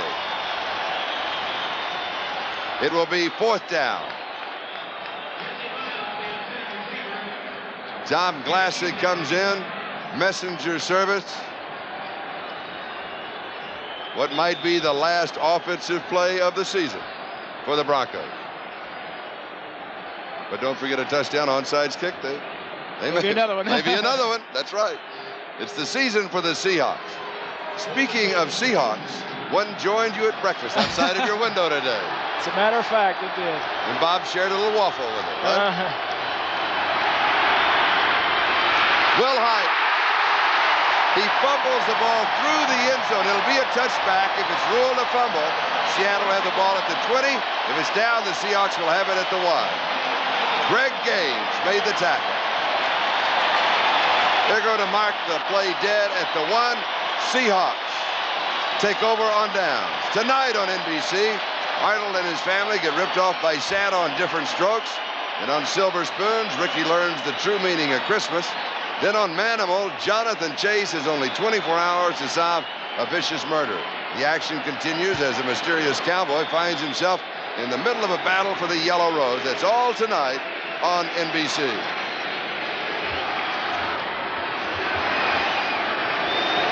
Now all the Seahawks need to do is run 36 seconds off of the clock. Zorn, the quarterback, he'll just fall on the football. He'll lean into the line because he doesn't have that much room. But it has been a good season for the Denver Broncos. It has been a great season for the Seattle Seahawks. They have been up and down, played well last week against New England. They played well again today. They both have 9-7 records, Charlie, but I think the key is that Denver, when they hit the playoffs, were on an emotional low. They were on a downstroke, and the Seahawks were on the incline. They were on a rise. They were playing well, and the momentum is carrying them into the playoffs even further. The two head coaches, Chuck Knox and Dan Reeves. Double class in those two men. Final once again, 31-7. Seattle wins. We'll be back. Seattle 31 and Denver 7. The Broncos returning home for Christmas. Seattle, their hopes remain alive.